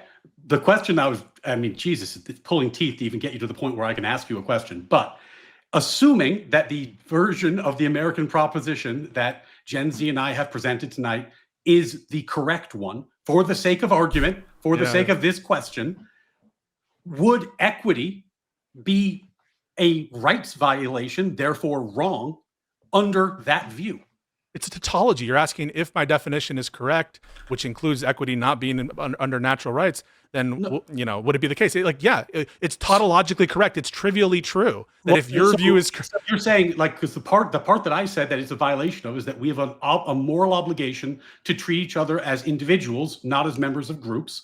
And you're saying that tautologically, equity is a violation of that principle. No, taking on your view of natural rights and your view as expressive natural rights, it just follows tautologically that you're correct. You're assuming you're correct in your premise. And so you're saying, I'm not. Yes, you are. What I'm asking is, if we assume that we have a moral obligation to treat each other as individuals, which I believe is true, but I think that's true. But if we assume that's true, is the modern day equity principle and if that's wrong? all you assume? If you have an obligation to treat each other as individuals, is it then wrong to discriminate on the basis of race? Not necessarily, no, because I think under your lights you would accept. Wait. I think I'm answering your question. Okay, go ahead. I think taking your view that it's not necessarily, by necessarily I mean logically necessary, that it would entail some rights deprivation because you're committed to allowing racial discrimination in some contexts.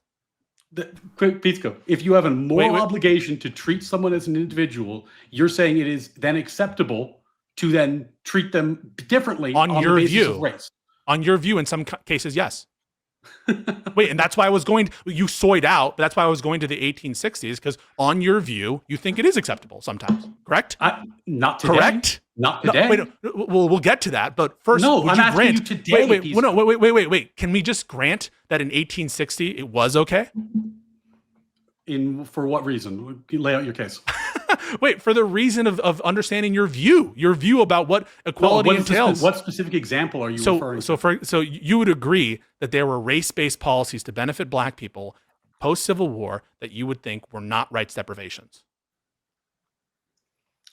Depends on which policies you're talking about. So does depends mean yes, there were some? I think he's asking for clarification. Yeah, I'm asking for clarification. No. Which, give me a policy.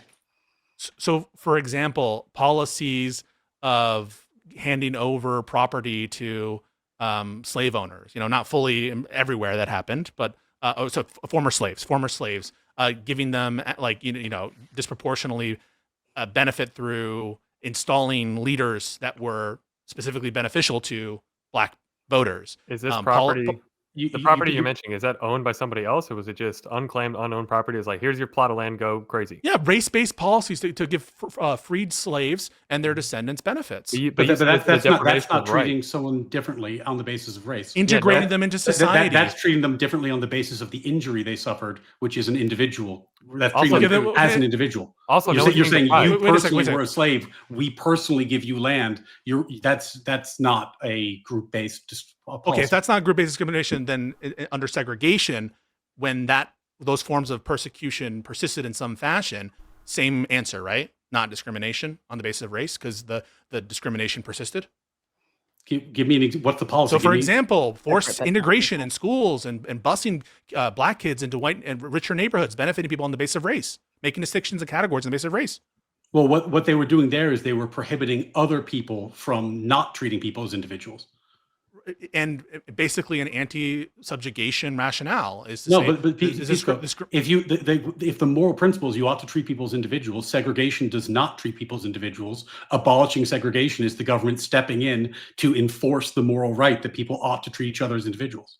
Right. So there was discrimination, and to address that discrimination, the government instituted policies that policies that disproportionately benefited black people. Correct. It's disproportionate benefit has nothing to do with anything I said. The intention was to help black people, wasn't it? Nothing to do with it. The intention to benefit black people has nothing to do with anything I've said. What I've said is that you can't treat people differently on the basis of their group identity. They weren't they? Wait. So I'll ask you.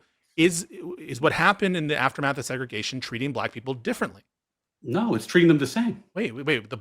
Hang on a second. It used to be that you had the black counter and the white counter. Now everybody gets to go to the same counter. You are making it so that everyone is being treated the same. Pisco.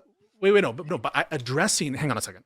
By having policies, the policies with their explicit aim to help black people, and policies where you were not eligible if you were a white person, or you didn't get the benefit of that if you were a white person, right? You didn't get the benefit of the state intervening to make sure that you were going to good schools when you had the forced integration on behalf of the state. That was them treating black kids differently than white kids, correct?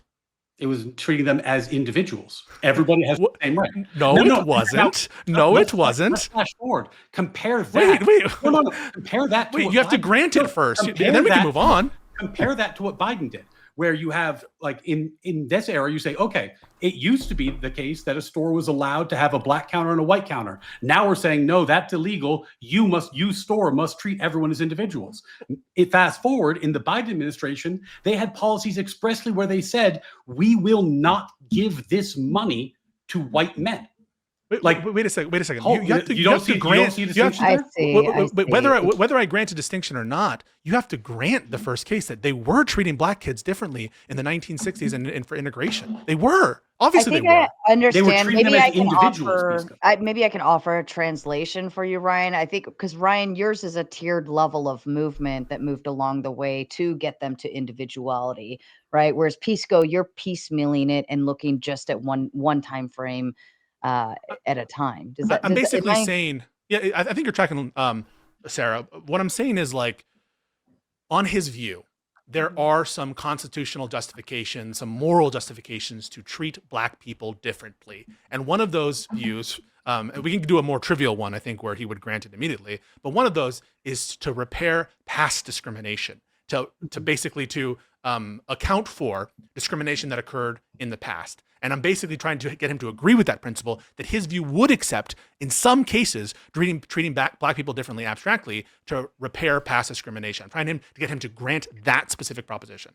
Well, and I think if I may, I want to try to cool down the temperature. I think Ryan is saying, because of that moral proposition originally in our foundation, in the framework, we were able to, Supreme Court, look at that and interpret and say, you know what? No, that is wrong. Let's move forward in this direction instead. So I think what he's saying is it was built in. We just weren't applying it correctly at the time. And that's, I could be wrong. And that's what I'll build on that, because that's one of my main, I've said it earlier, that's one of the main tropes I see done on the left, is because there are individual failings, individual instances we can point to where the moral proposition is not being upheld. Therefore, that is now the case that, well, we should disregard the moral proposition entirely and build entire political movements around things like equity, around things like DEI, around things like institutional changes, like whether they're talking about get rid of the filibuster, pack the Supreme Court. Like, these are all justified now because we can point to, oh, well, Thomas Jefferson had slaves. And I think just because, and when we look at all the Come on, the, man. I'm not the doing historical that. record, look at all of the debates of all the people that were pushing the society forward and trying to get everyone to the equal playing field. They kept quoting back to the moral proposition. They were saying America has set out this vision and we're not living up to it. We need to live up to it. They were not saying America was always sucked and we need to tear it all down. No, I'm not doing that. I look up to these framers, even people like Jefferson who owned slaves. And obviously Washington, these people. I'm not just trying to shit on our history and say, oh, because we were never true to our values, therefore, the values are meaningless. I'm not a fucking nihilist. I'm not doing that at all. What I'm doing is saying, on your view, abandoning the moral proposition doesn't entail having horrible views, right? Like, you could have horrible views that are in the moment in which they're held horrible, and it doesn't entail you leaving the American moral proposition or abandoning it. And likewise, you can take the view that disproportionately treating black people better than white people in some contexts is acceptable for certain kinds of injuries, for example, past discrimination, and it doesn't entail you abandoning the American moral proposition. That is to underscore, not that we don't have like some past that is worth respecting. I think that we do. But to underscore the untenability of your position, that mere adherence to DEI means that you've abandoned the American moral proposition. If the American moral proposition can be not abandoned by holding to slavery, holding to repairing past wrongs in the context of discrimination, I don't understand why DEI raises to such a level that it entails abandoning the moral proposition. It just seems like a reductio ad absurdum. Because it's the question I asked. I still don't think I have an answer to it. What is the pragmatic historical context of 2020, 2025 that justifies these broad government-based redress, that DEI and equity is the purpose of it is redress. Yeah. So their view. So I'll respond to that. So you might disagree with this view, but I don't think you can say it's not sincerely held. Is an anti-subjugation rationale that basically we haven't done the full work of post-Reconstruction and post-segregation in eliminating these sort of emblems of discrimination, legal discrimination that existed, that we haven't done the job. We haven't finished the job of that yet. Now, I think that a lot of that is overstated. I don't agree with a lot of the fucking woke shit. I actually lost some friends in college because I was saying, you should be able to wear a sombrero if you're a white guy. You should be able to fucking, like, I don't go full on the way. But, like, what I don't see is how that position, the position that, like, black people are still suffering under the legacy of discrimination that you would grant in the 60s, you would grant post-Reconstruction, that entails that you're abandoning the moral proposition, but like slavery, owning people at a time when people knew it was wrong, where the people who framed the Constitution knew it was wrong, that position is compatible with the American proposition as you see it, or not abandoning the American moral proposition, just to be clear. Just to see, right, and let's hopefully, I think we'll agree on this point, but in the last 10 years, when woke DEI really, became this mainstay, there's not been any sort of comparable subjugation that's happened in the last 10 years that is anywhere near comparable to slavery. No, I totally agree with that. Okay, I thought we would agree on that. So then, how it's a lot more nebulous, a lot more abstract. Even given the most charitable interpretation of the grievance that's being claimed right now, it still is so abstract and nebulous. I just don't.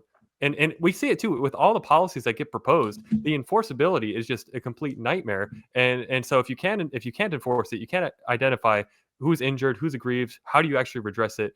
No, we're going to try it anyway with these. I disagree with reparations. I think that reparations are a horrible idea as a policy right now. I think that like some of these ideas will never, are not good, should not be proposed. I'm not in agreement with getting rid of the police because of DEI stuff or because, they're all racist or anything like that. So I'm not committed to some of these views. All I'm saying is there's room for reasonable disagreement, that everyone can argue for this stuff and still be committed to the American moral proposition. And what I mean by that is just simply that we're all playing by the same structure and rules. That's what I take the American moral proposition to be. Not some specific view on race or equity or equality or even rights, right? Not even a particular view on what liberty is, but that we're committed to a process and structure, namely the Constitution and the rule of law, in which we navigate these different issues. So someone could be committed to the American moral proposition and be a horrible person advocating for horrible things, right? Like, I think that in many ways, yes, reprehensible policies are compatible with the American moral proposition. That's why I take Ryan's accusation that I've abandoned the American moral proposition to be so offensive, is because I haven't. I just don't think that everything is subsumed under the American moral proposition, that all morality is under it. So wait, so on your view, as you've just described, I'm just trying to make sure I understand what it is. Like, let's say Nick Fuentes and his buddies like managed to get a sufficient consensus, and they used legal processes. They used, they amended the Constitution correctly. They did everything right by the rule of law, and they reinstated slavery. That would be within the American moral proposition as you understand it. Yeah. Okay. Well, I mean, I think that this is I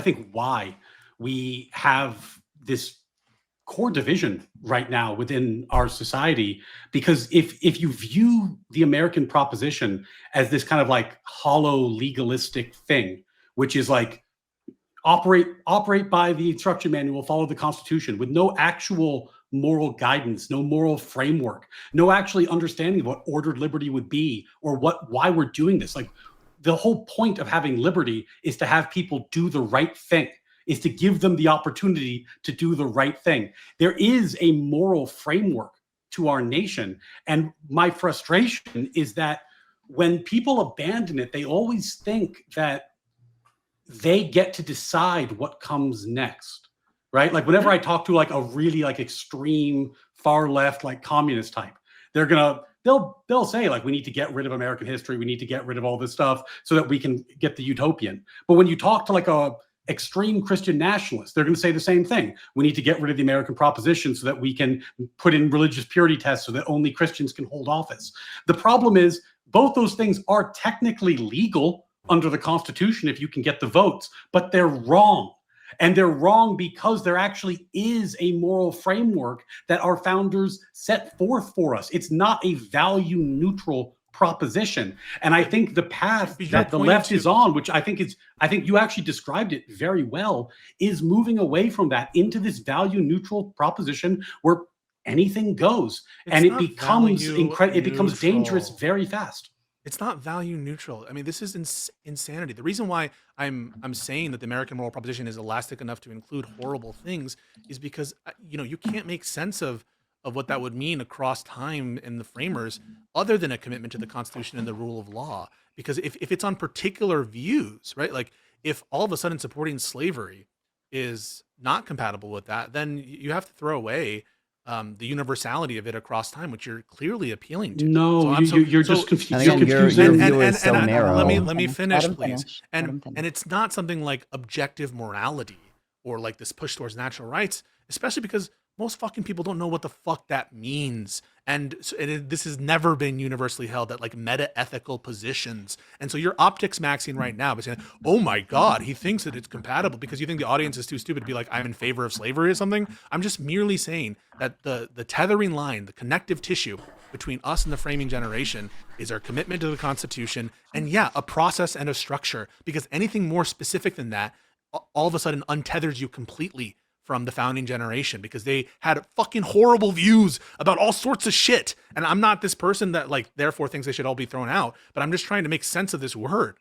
No, I think I apologize. I just wanted to let everyone know we got about 15 more minutes left, so I just want to make sure you start tying your ends up if you need to. And Nonfon and Gen Z, I wanted to make sure you felt like you had time. So if you did want to jump in, this is your chance. Ryan, back to you. I'll back off and let one of them jump in, and then I can respond. Let me try, because I really want to get this other topic, and I know we're winding down. It's probably take a lot more time than we have time left for, but I wanted to focus in on this quote from Federalist 51, this whole idea that, quote, justice is the end of government. It is the end of civil society.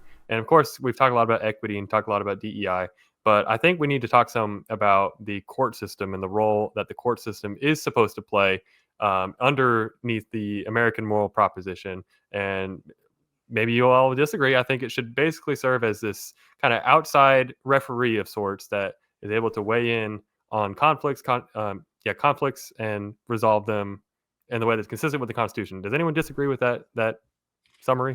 I mean, it depends on what you mean by that. Is what you mean by that that's part of natural rights? that how the courts are set up are a No, component of I'm natural I'm, rights? I'm appealing more to the My own ethics on the courts. That's not the No. proposition. No, I'm appealing to the framers setting out these ideas of separation of powers, checks and balances, and basically those two principles: separation of I mean, powers. the checks and balances. Madisonian Compromise basically unified a couple different views that established the federal courts as to be pursued by Congress on their own terms and to set up the lower federal courts. They particular different views on what the court should represent. I think that the Hamiltonian view is that the court should take a step in and actually arbitrate between those things. But I'm not sure that there's a robust consensus on what the role of the courts. I mean, there were big disagreements about that. That's all fair and good. I'm not going to fight on any of that. Let's just Yeah. focus in. Should the judiciary be independent? I think we can all agree with that. Yes. Yeah, I mean, mostly. are you asking my view? Why is my view relevant to what we're talking about? Under the constitutional framework, under the moral proposition. I don't know about that. I mean, it depends what you mean by independent. Independent to the extent that the Constitution makes it independent, but of course there are checks and balances. Congress can close all the federal courts besides the Supreme Court. Congress can make exceptions to the appellate jurisdiction. The president nominates the federal judges, and so in some sense they're independent to some extent. But I'm not gonna. It depends on what you mean by independent. Independent in their rulings, how they reach a conclusion. Decide. What do you mean by independent? I'm asking you. Free from political influence. I think that's probably what the framers would have wanted. Yes. Okay, so that's. I was just trying to lay out the foundation here. Now, obviously, we're seeing increasing calls from the left to pack the court. Is that consistent with America's moral proposition? Yes. Yeah. Okay, It might depend on, you might have like factual disagreements about the state of the current judiciary or whatever, but you at least like recognize, so like certainly there would be like there's at least a hypothetical threshold that could be passed in which like packing the court or whatever would absolutely be in line with the American. Yes, I'm asking, are we there right now? What do you mean? Are we there? You said he just said, well, see, I'm trying to deal in the realm of reality. You guys keep throwing out these like, well, if we take it to the most extreme hypothetical, then certainly you can prove the contradiction there. I'm just saying where we are right now, there are open calls on the left to pack the court. Yes. We are arguing that is not consistent with the moral proposition of America. I think it is consistent with the Constitution. I'm saying that's not sufficient to like not be in line with the moral proposition. Yeah. I mean, Adams did this shit. Fucking Madison, and they fucked with the courts. They fucked with the judges, and these people fucking wrote the documents. So I don't know. Like, I think it's total. Like, your view. It seems like what you're trying to do is bootstrap American moral proposition to be like what I agree with, and to give it this like imprimatur of my policy agreements. I'm going to suss those out in terms of the American moral proposition. But it just you're being way too fucking narrow. And if that term means anything, it needs to be more general than what your specific view is of specific policy points. No, I'm quoting to the Constitution and the Federalist Papers, this entire idea and doctrine of separation of powers, which is not specifically enumerated, but everyone agrees it is the binding principle of the Constitution, binding the three branches together, that they all have independence, but they all have stuff where they can check each other. But at the end of the day, the court's rulings, Supreme Court's rulings, are meant to be independent, free from political influence. Yeah, but the Constitution provides constitutionally for Congress to be able to expand the seats of courts. But here's the thing. So in what sense could it be, why can something that's like constitutional, something that's allowed under the current framework of the Constitution, how could you take a view that that's against the American moral proposition, especially a provision that's not one of these new amendments? It's like the Madisonian Compromise that was in place at the very framing. So how can you say that exercising the power specifically delegated to Congress by the founding generation is counter to the American moral proposition? Because you're making the procedural legalistic argument. Well, they can, it's legally allowable under the Constitution, but we're starting with baser principles in that. We're starting with the Declaration. We're starting with the moral proposition. It's the moral argument. Not everything legal. Just because something is legal and you can do it doesn't mean you should do it. Just like me and Ryan have the same agreement here. Just because you can constitutionally burn an American flag, that doesn't mean you should do it. It's a crappy thing to do. So do you think your natural rights philosophy means we have to have exactly 9 justices? I don't think that's insane. No, but why are you adding more? That's the question. No, but why would it be contradictory to the American moral principle to have more? You have to make that case. Because if there's a political party that is saying that we don't like the way this court is ruling for our own political reasons, not based on constitutional analysis, not based on the actual analysis of the rulings themselves, just based on we don't like the political outcomes, and therefore we are going to add enough justices to get our majority back to get the rulings that we like, politically speaking, regardless of the Constitution. Why is that a good thing? Well, whether it's good or bad isn't relevant. Whether it's good or bad. Why is it moral? Whether it's moral isn't. Sure, I was going to say again, like you're supposing that the moral prospect like is as narrow as you define it, and then you're supposing that like the left is packing the court in service of going further away from the moral prospect as you define it. I don't think that's fair. I think we have again disagreements over what the moral prospect actually is, and obviously like it seems like in principle you even agree like you can pack the court in service of maintaining the moral prospect. Let's take Pisco's broad definition of the moral proposition. What is it? Commitment to the Constitution and the rule of law, right? Yes, that's correct. And you think politically partisan packing of the Supreme Court is consistent with the rule of law? Yes, it is, because the Constitution puts in the hands of the amount of judges in the hands of the political branches. Agreed? Yes or no? They do. Yes. Well, yeah. So wait. So if it does, then you would agree that a commitment to the Constitution, that is acceptable under the Constitution. They specifically delegated to the political branches.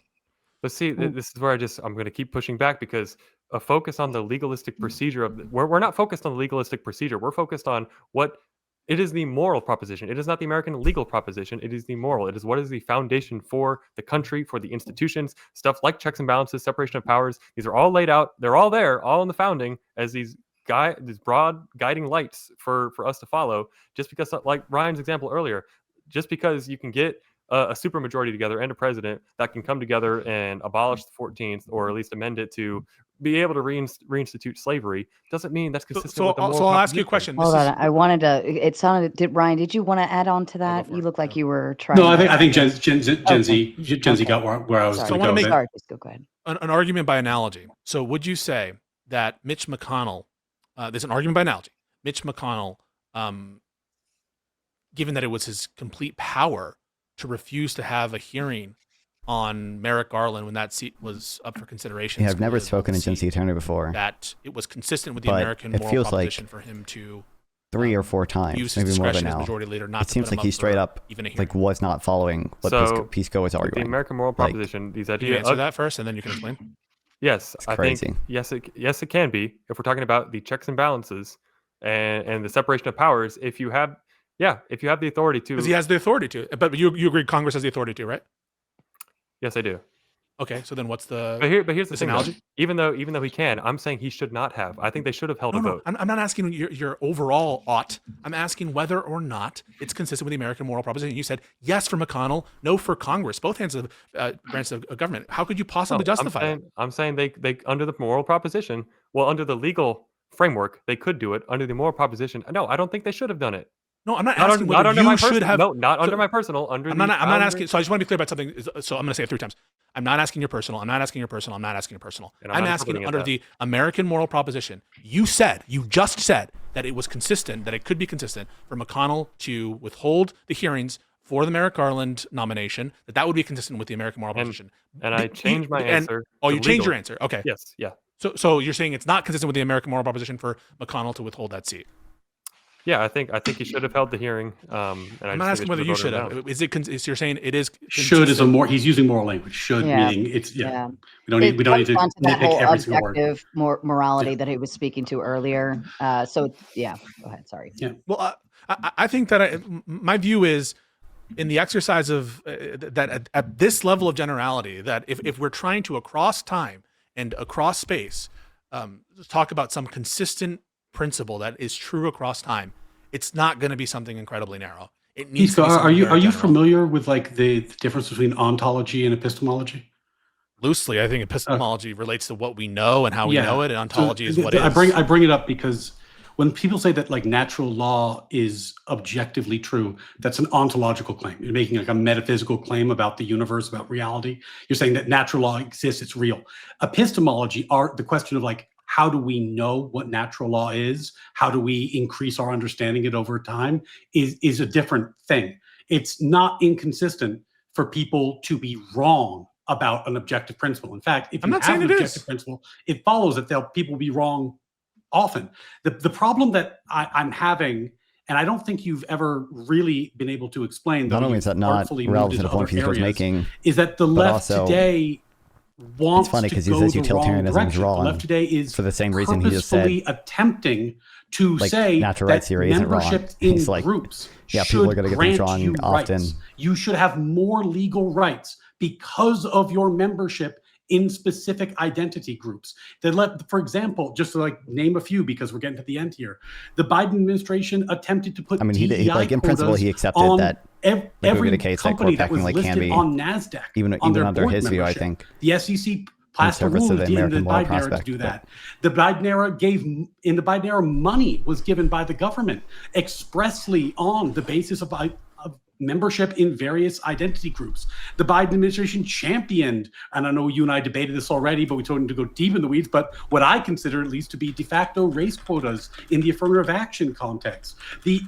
And that's to say nothing of the local policies, like in California and Oregon, where money was given expressly on the basis of race, where COVID medication was given expressly on the basis of race.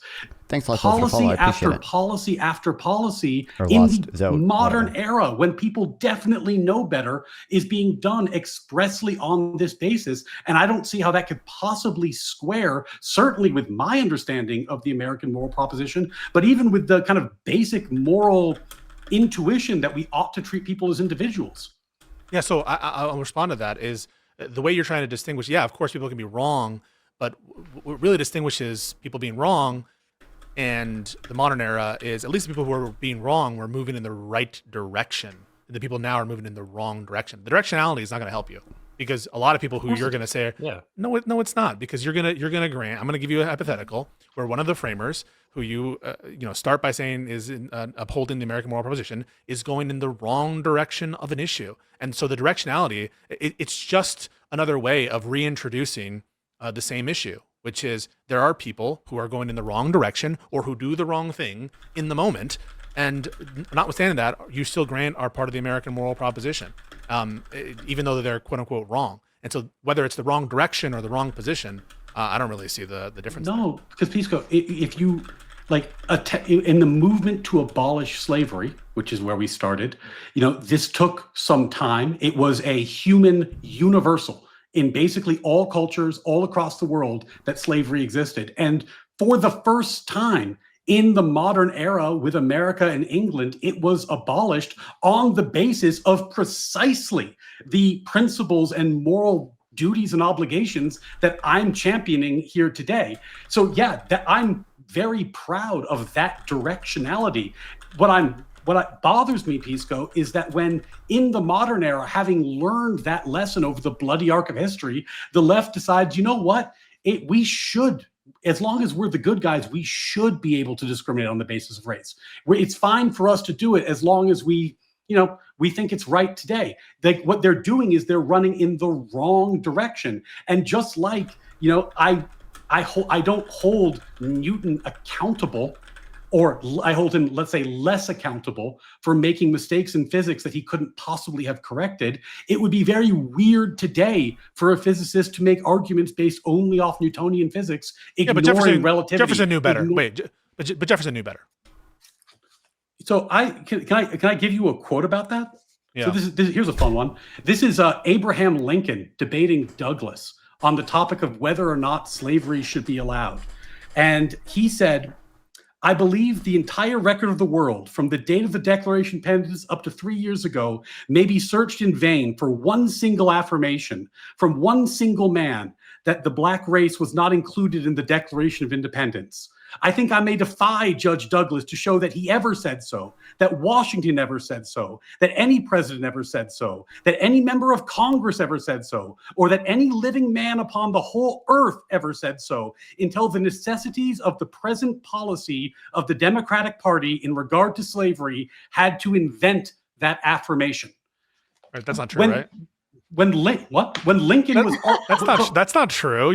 I'm saying it's good enough for me. It's good enough for Lincoln. It's good enough to abolish slavery. It's just not good enough for you, and it's not good enough for the modern left. Do you believe that Lincoln's statement there is true? I don't know. I haven't done the research exhaustively to find every single record. That's what he's claiming. Okay. I mean, I think that I'm happy to lay out the disagreement here. I think the disagreement is frankly a semantic one, to be honest with you. I think that it has to do with grounding out what this term that I don't think it's like a popular usage of the term American moral proposition means, and taking on different values for that term will lead you perhaps to different places. But I think even just on the view of the people espousing that the left are abandoning it, you're getting to weird areas where you have to come up with again, very odd and arbitrary ways to distinguish why this kind of diverging from the American moral proposition in one context, which seems so much worse. And we could do a bunch of different examples, including the right to vote for women, et cetera, et cetera. There's way more that we could go on in terms of examples there, that deviating from that wouldn't cause you to be against the American moral proposition for such individuals. But the modern day DEI, this is the first aberration. This is the time in which we're really going to. I just don't think that that intuition is clear to people. Maybe if it is, maybe if you think that, it seems a little circular that you're assuming kind of the objective morality and the natural rights stuff as part of what's going on here, even though a lot of that stuff is opaque. The problem is you keep making these comparisons, and the issue is, all these examples you're giving of the historical record are the bringing people in to the American equation, the moral proposition that we are advocating for here. Every example you've listed, slavery, Jim Crow, women's right to vote, everything you've listed is about bringing people into the equation. The modern iteration of equity and DEI is we've now entered the realm of where things are now a zero-sum game. If you're talking about college admissions, only one person gets the seat. If you're talking about board member seats, only one person gets that seat. If we're talking about, Ryan doesn't bring this one up, but it's one I bring up, in Hollywood, that they've instituted these diversity requirements for on-screen and behind the screen in order to even qualify for the award season. So these are zero-sum games. I'm not. I just want to make sure you understand. I'm not comparing being pro DEI with being pro abolition of slavery. What I'm saying is someone who has the wrong position on DEI is not compatible with the American moral proposition, but someone who has the wrong opinion on slavery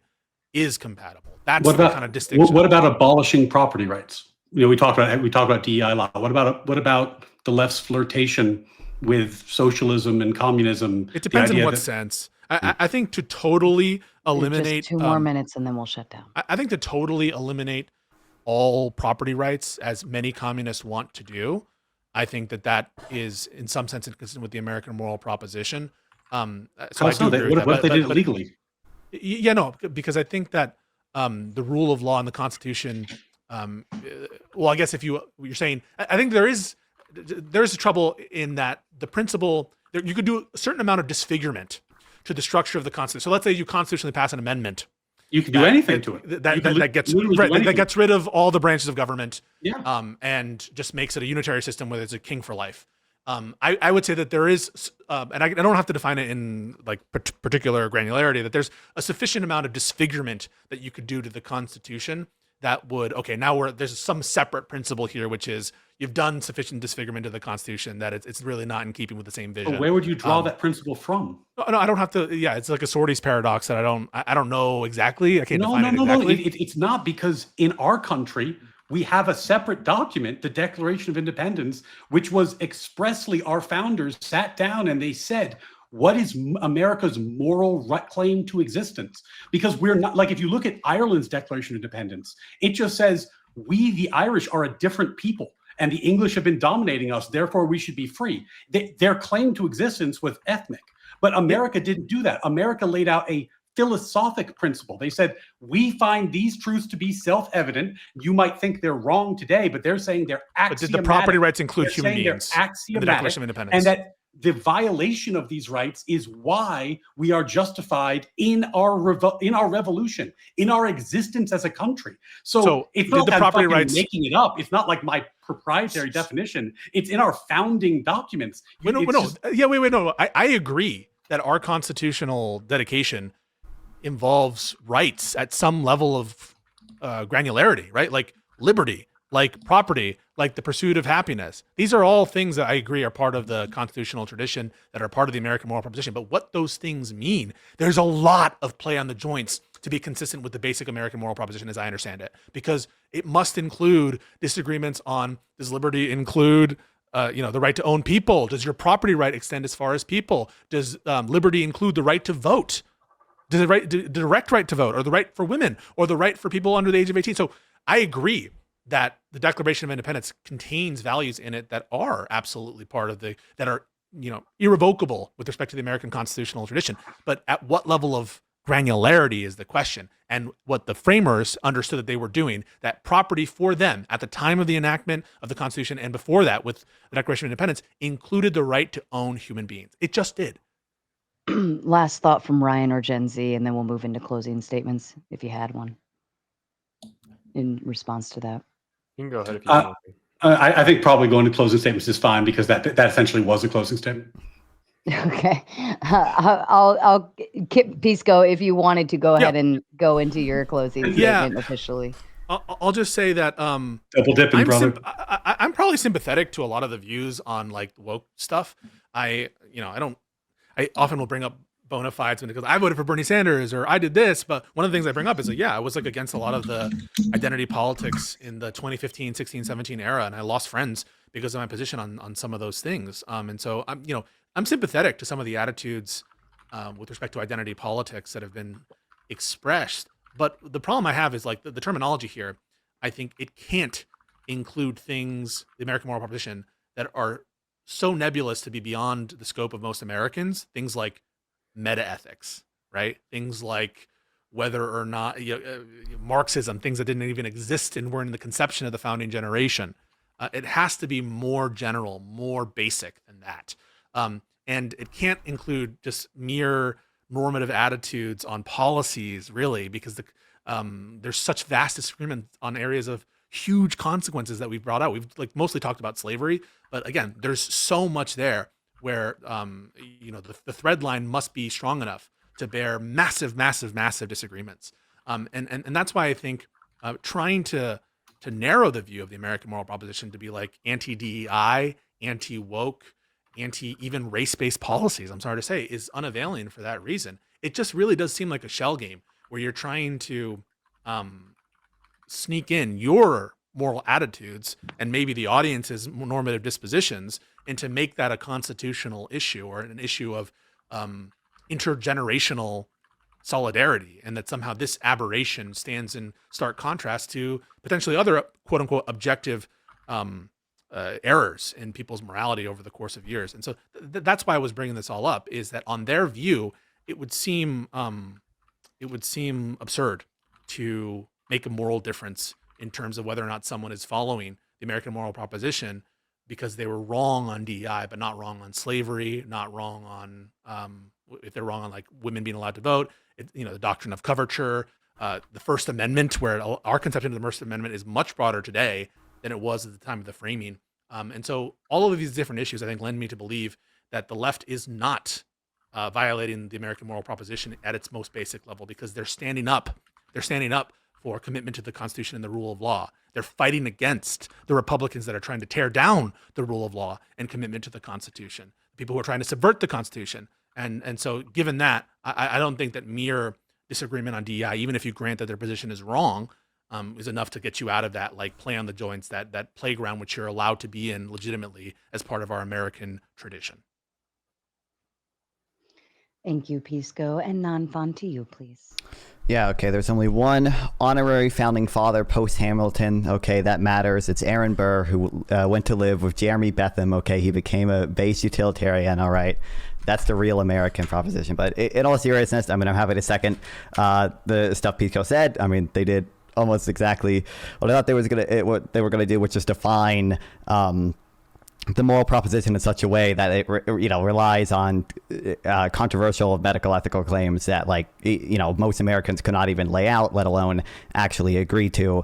And I do think most of the discussion on this was sort of a meta conversation about what we're allowed to bring up rather than the actual factuality of it. But I do think it is also relevant to say there are left-leaning people, left-leaning organizations, the Democratic Party, which are currently fighting for rights that I think even Ryan and Gen Z attorney would say are in line with the American moral proposition. I mean, I think I brought up the ACLU, which I don't know if that's holistic. I don't know if I personally would consider it a holistically left-leaning organization, but Ryan certainly does.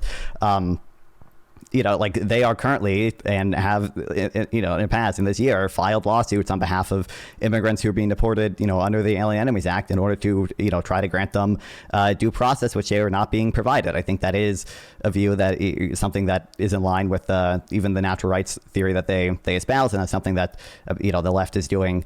I would say even broadly politically, but certainly the ACLU is doing that. Thank you, Nonfon. And Gen Z, to you, please.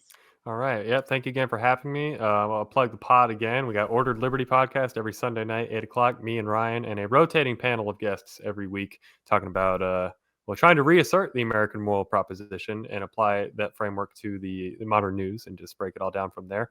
As far as the debate tonight, I hope the audience was able to get something useful out of it. It was certainly tough at times, it felt, to communicate, just because it felt like I was trying to ask some basic questions, but they were almost always met with, well, it depends, or, well, what do you mean by that, or what's your definition of I appreciate that? it, also. And it's like, certainly there has to be some I popped clarity of Pisco terms, chat, but it and felt like we were getting started pretty, playing his chat on mine. I was just trying to see what they're saying. The word of the night was granular, and when I think we all kind of can understand where the other is coming from. But that aside, I think the main problem I have here with my friends on the left, and I do mean that sincerely as friends, I think we are all in this together on the American project, is that the entire argument from their side was confined to simple legalistic procedure and saying that, well, if it can be done, if the Constitution allows it to be done, then, well, who are we to say that it shouldn't be done? If that's our only binding principle is what the Constitution says and the rule of law, well, that just opens the door to so many crazy things that can be done. So long as it's done constitutionally, my friends on the left seem to not be in a position to criticize it because it was done within the legal procedure. And if there's no such thing as objective morality, or we don't understand what the American moral proposition is, then how are we supposed to criticize it? But yeah, that logic leads to just a whole cavalcade of horrible things that could be done. We're saying just because something can be done constitutionally doesn't mean it should be done morally or be inconsistent with the American moral proposition. So an amendment reinstituting slavery would be inconsistent with the Declaration's promise of not having slavery or protecting the liberty of I don't know how many, everyone in this country. So Pisco and him went down a I think whole the line audience, of I would just ask which talking about system either, do you find more consistent, more compatible whether with this they're talking about country? their personal philosophy The side or that the American says moral essentially anything prospect. is And again, possible Pisco as long as clarified, done and I would say legally this and too, constitutionally. like my The side personal that says philosophy just because something would can be done doesn't mean include it should be done. an I think adherence we've to got the American more moral prospect, consistent position, but I it think. wouldn't. And honestly, their position's kind of that's not the entirety of conceded the debate my of morality whether or not for the left them, has because the abandoned American moral proposition, prospect is apparently with these just types their of arguments. morality. So with that, I'll just say thank you again to everybody. It's easy for them to say, obviously. Thank you, Gen Stuff Z. like that. And Ryan, to you. Thanks again, Sarah, for hosting, and thanks, Gen Z, for backing me up, and for my frenemies, Nonfon and Pisco. Always fun. Look, America's a propositional nation. This is who we are, and it's very important that we learn about this and we talk about this, because my friends across the aisle here are right. Most people don't know anything about American founding philosophy. Most people don't know anything about the American moral proposition. And that's our failure. As Reagan, to paraphrase Reagan, the loss of liberty is only a generation away. We are a propositional nation. And I said this earlier, but when the enemies are at the doorstep and they're trying to undo America, their first move universally is to attack the American moral proposition. They're going to attack the fact that we have a moral heritage, that there is something objective and philosophical that binds us together, because they have to. They always have to, because communism is incompatible with the American moral proposition. Slavery is incompatible with the moral proposition. A theocracy is incompatible with the moral proposition. So in order to institute any of those things, you would have to convince the people that this didn't exist first. And unfortunately, that's what's happening right now. Our children are not taught about this in schools. Our children are not taught that our founders believed in Scottish common sense moral realism, that they believed that these truths were axiomatic, that there was a grounding epistemology, a grounding philosophy on which they made the claims in the Declaration of Independence. They're not taught enough that what made slavery go away, what led to its abolishment. It was this moral proposition. It was good enough for Lincoln. It was good enough for Douglas. It was good enough for MLK. It was good enough for the women's suffrage movement. They all expressly cited the American moral proposition as stated in the Declaration of Independence as the justification for those movements. And yet today, even amongst my learned friends, it seems like it's a confusing, or what did Nonfon call it, controversial claim. That's sad. That's something that we ought to fix. We ought to have an education system that solves these problems. But instead, we ought we to have have the an education 1619 system that project. makes sure everyone agrees Instead, on we have a meta-ethical consistent claims attempt about to the undermine foundations this. of And I morality. do put that on the footsteps of the left because as a former teacher, I can tell you there are no conservatives in teachers' colleges. There are no conservatives, or barely any, in the education system. This is a left-created problem. Unfortunately, as a result, people don't have a grounding in this philosophy, and predictably, collectivism is on the rise. Authoritarianism is on the rise.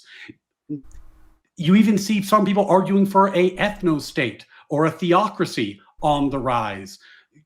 Pisco, I love you, buddy. You host your show with a communist, an open communist. There is a clear abandonment of these principles that would lead to understanding what is outside the bounds for us as Americans. And unfortunately, that's going away. I think it was clearly demonstrated in our conversation tonight. And unfortunately, I think it leaves us hollow, empty, with what I think it leaves us with exactly what Pisco described, a legalistic rather than a moral foundation that is insufficient to armor us against assaults from more convincing and more powerful ideologies. And I think we can do better. But in any case, I really enjoyed this. It was a great conversation. Thank you so much. I'm Ryan C. Mullaley. You can follow me on X or on YouTube at those places. And thank you again, Sarah. Absolutely. I thought this was a wonderful debate. Even my dad's in the chat saying how informative it was. So that's great. congratulations to all of you. If you can impress my dad, I'll take that as a win. We're picking up the level. We're going. Now, mom's in the chat too. She probably thought it was boring, but that's just mom. Okay, so Mr. and Mrs. Tomato. yes.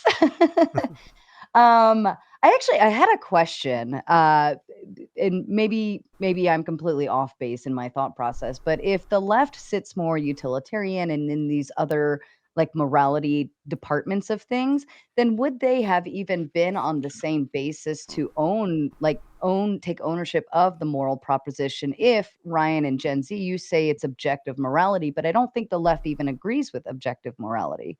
So I'm not sure that there's I want to respond to that. I think it's an interesting question. Because there's multiple layers to it.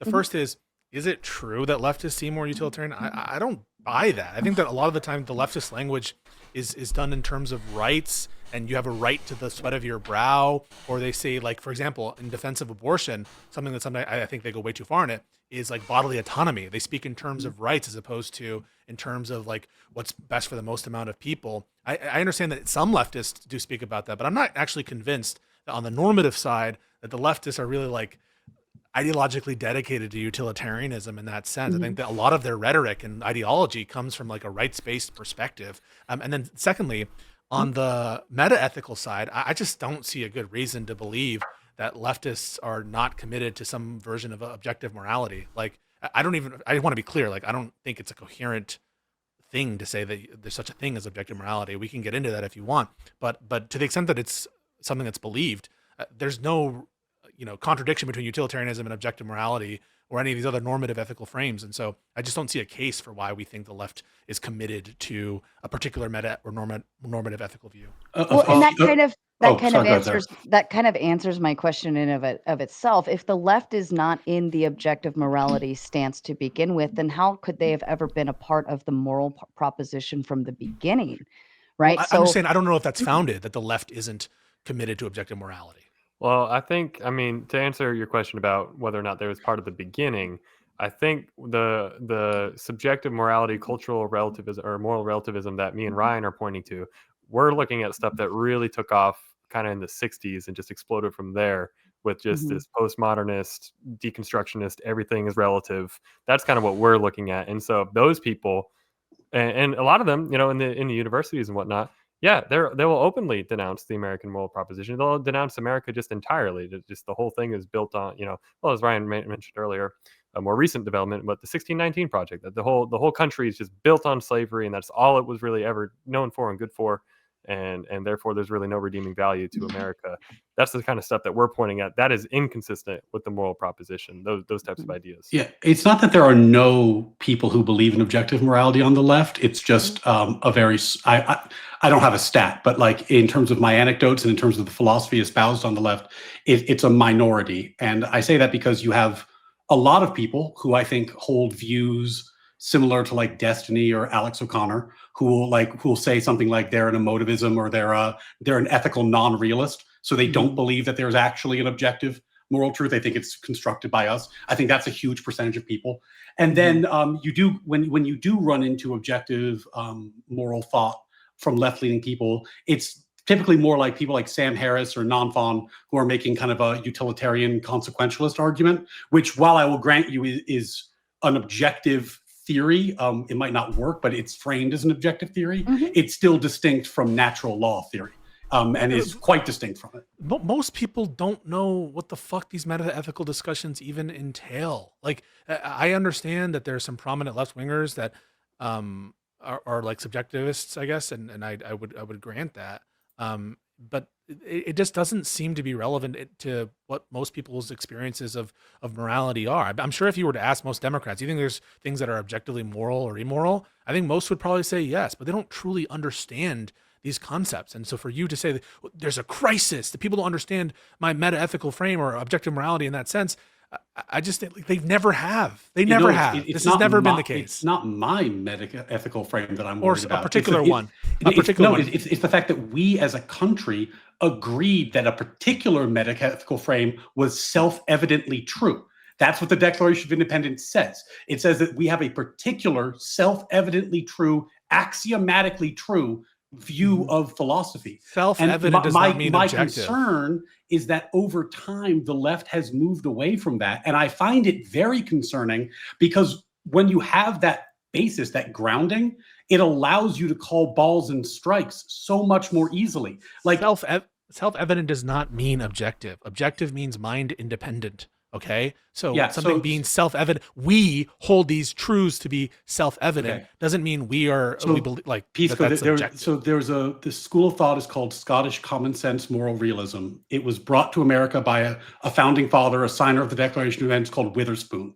Witherspoon taught at what's now Princeton, and he taught Madison. He deeply influenced Jefferson. And just because you're bringing this up, I'm just going to info dump. It's too much for the debate, but I'll info dump. At the time of the founding, there was a huge debate within epistemology because there were people like David Hume who were arguing that reason is always slave to a passion. We can never actually know anything. It's always based off these fundamental assumptions, and we can never get to truth. And that was kind of the basis for what became, as Gen Z said later, postmodernism, because there was this epistemic doubt that couldn't be resolved that David Hume objected into basically all of his epistemology. And that was a very popular view. Scottish common sense moral realism arose in response to that and said, no, we don't need to doubt our senses. We don't need to doubt the moral truth written in our hearts. We don't need to doubt our free will. There are some things that are just self-evident. They are axiomatically true, and we do not need to justify them. They simply are. And that epistemology, that school of philosophy, which was deeply influential amongst the founders, is why Jefferson used the phrase self-evident. It's not a rhetoric flourish. It's a reference to a specific school of philosophy with a specific heritage and a specific belief about what moral truth is and how we come to know it. Now, you may not agree with it and probably don't, but my point when I say that I don't understand it. I mean, I don't understand. It's actually a defined term. It's not up to us. It's already been written.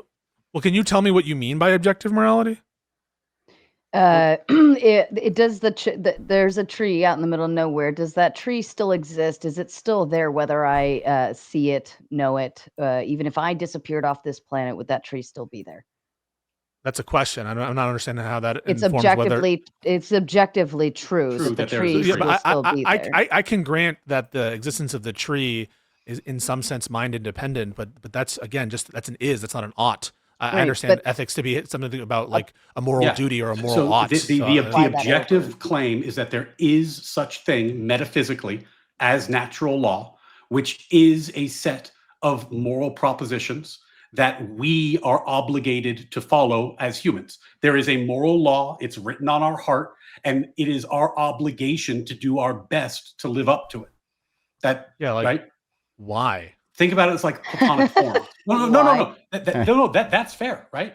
And a really interesting debate is why. But keep in mind, the don't even know moral what it is, proposition yeah. is that it's self-evident, right? But So- the thing is, like, can you communicate? Okay, it's a set of moral propositions, and but like, what makes them objective?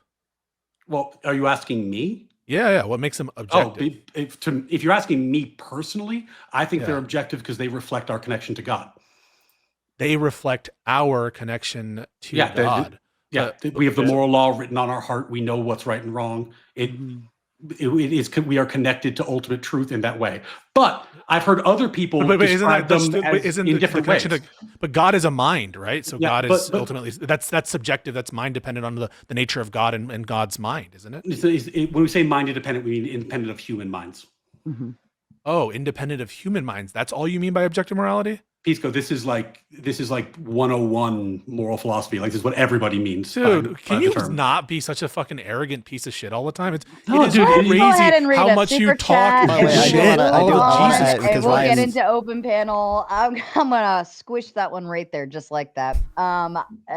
We can get into objective morality in open panel, and you guys can do the Dookie thing a little more there. Well, can But I as do for want to I want to ask Ryan, not on objective morality, but on something you mentioned earlier, as well as something I've seen him mention like in other videos. I just don't buy that, for example, we're taught about the Declaration of Independence. We're taught about natural rights. Not that they don't necessarily always use those terms or whatever, but people, we go over that stuff in middle school, right? Like, and it's not as if we're exposing children to Jeremy Bethan and John Stuart Mills and going over utilitarianism with them. Like, I'm in college right now. Like last semester, I had an ethics class. I was obviously they go over utilitarian philosophies there, but like even amongst left-leaning people in my class, like I was the only one defending some strong version of utilitarianism. There were left-leaning people who critiqued on my discussion forum of why I support utilitarianism, like their belief in rights, and like they were concerned that there'd be rights violations under my philosophy, even though that they were clearly left-leaning. Like they believed in positive rights, like. So why wasn't Jefferson's the morals that are propositions that are written on his heart? Why didn't that include a stronger condemnation of slavery? Oh, I mean, to the extent that he didn't have one, and I think that you've made some points, and we've made some counterpoints. So the record there is mixed. To the extent he didn't, it's because he was wrong. But that's God's fault, right? No, that's Why his is it fault. not God's? Wait, why didn't God write it more clearly on his Well, heart? I think this is inviting a whole lot more New debate, but on free will. Here's a free- let me and I know there are plenty of people out there who could jump on open panel and actually have that full blown out conversation for 10 hours. And just as a record to anybody watching on anybody's end, I've dropped the open panel link into my chat. It is pinned. Gentlemen, if you want to drop that StreamYard link to anyone in your chat, you're more than welcome to as well. We welcome all. Thank you for watching, and if you want to help me continue to make content, liking, subscribing, and commenting are all greatly appreciated. You can also make sure to check out my Twitch, my Kick, and my Twitter down below, or consider becoming a member to my YouTube channel, which really helps support me as well.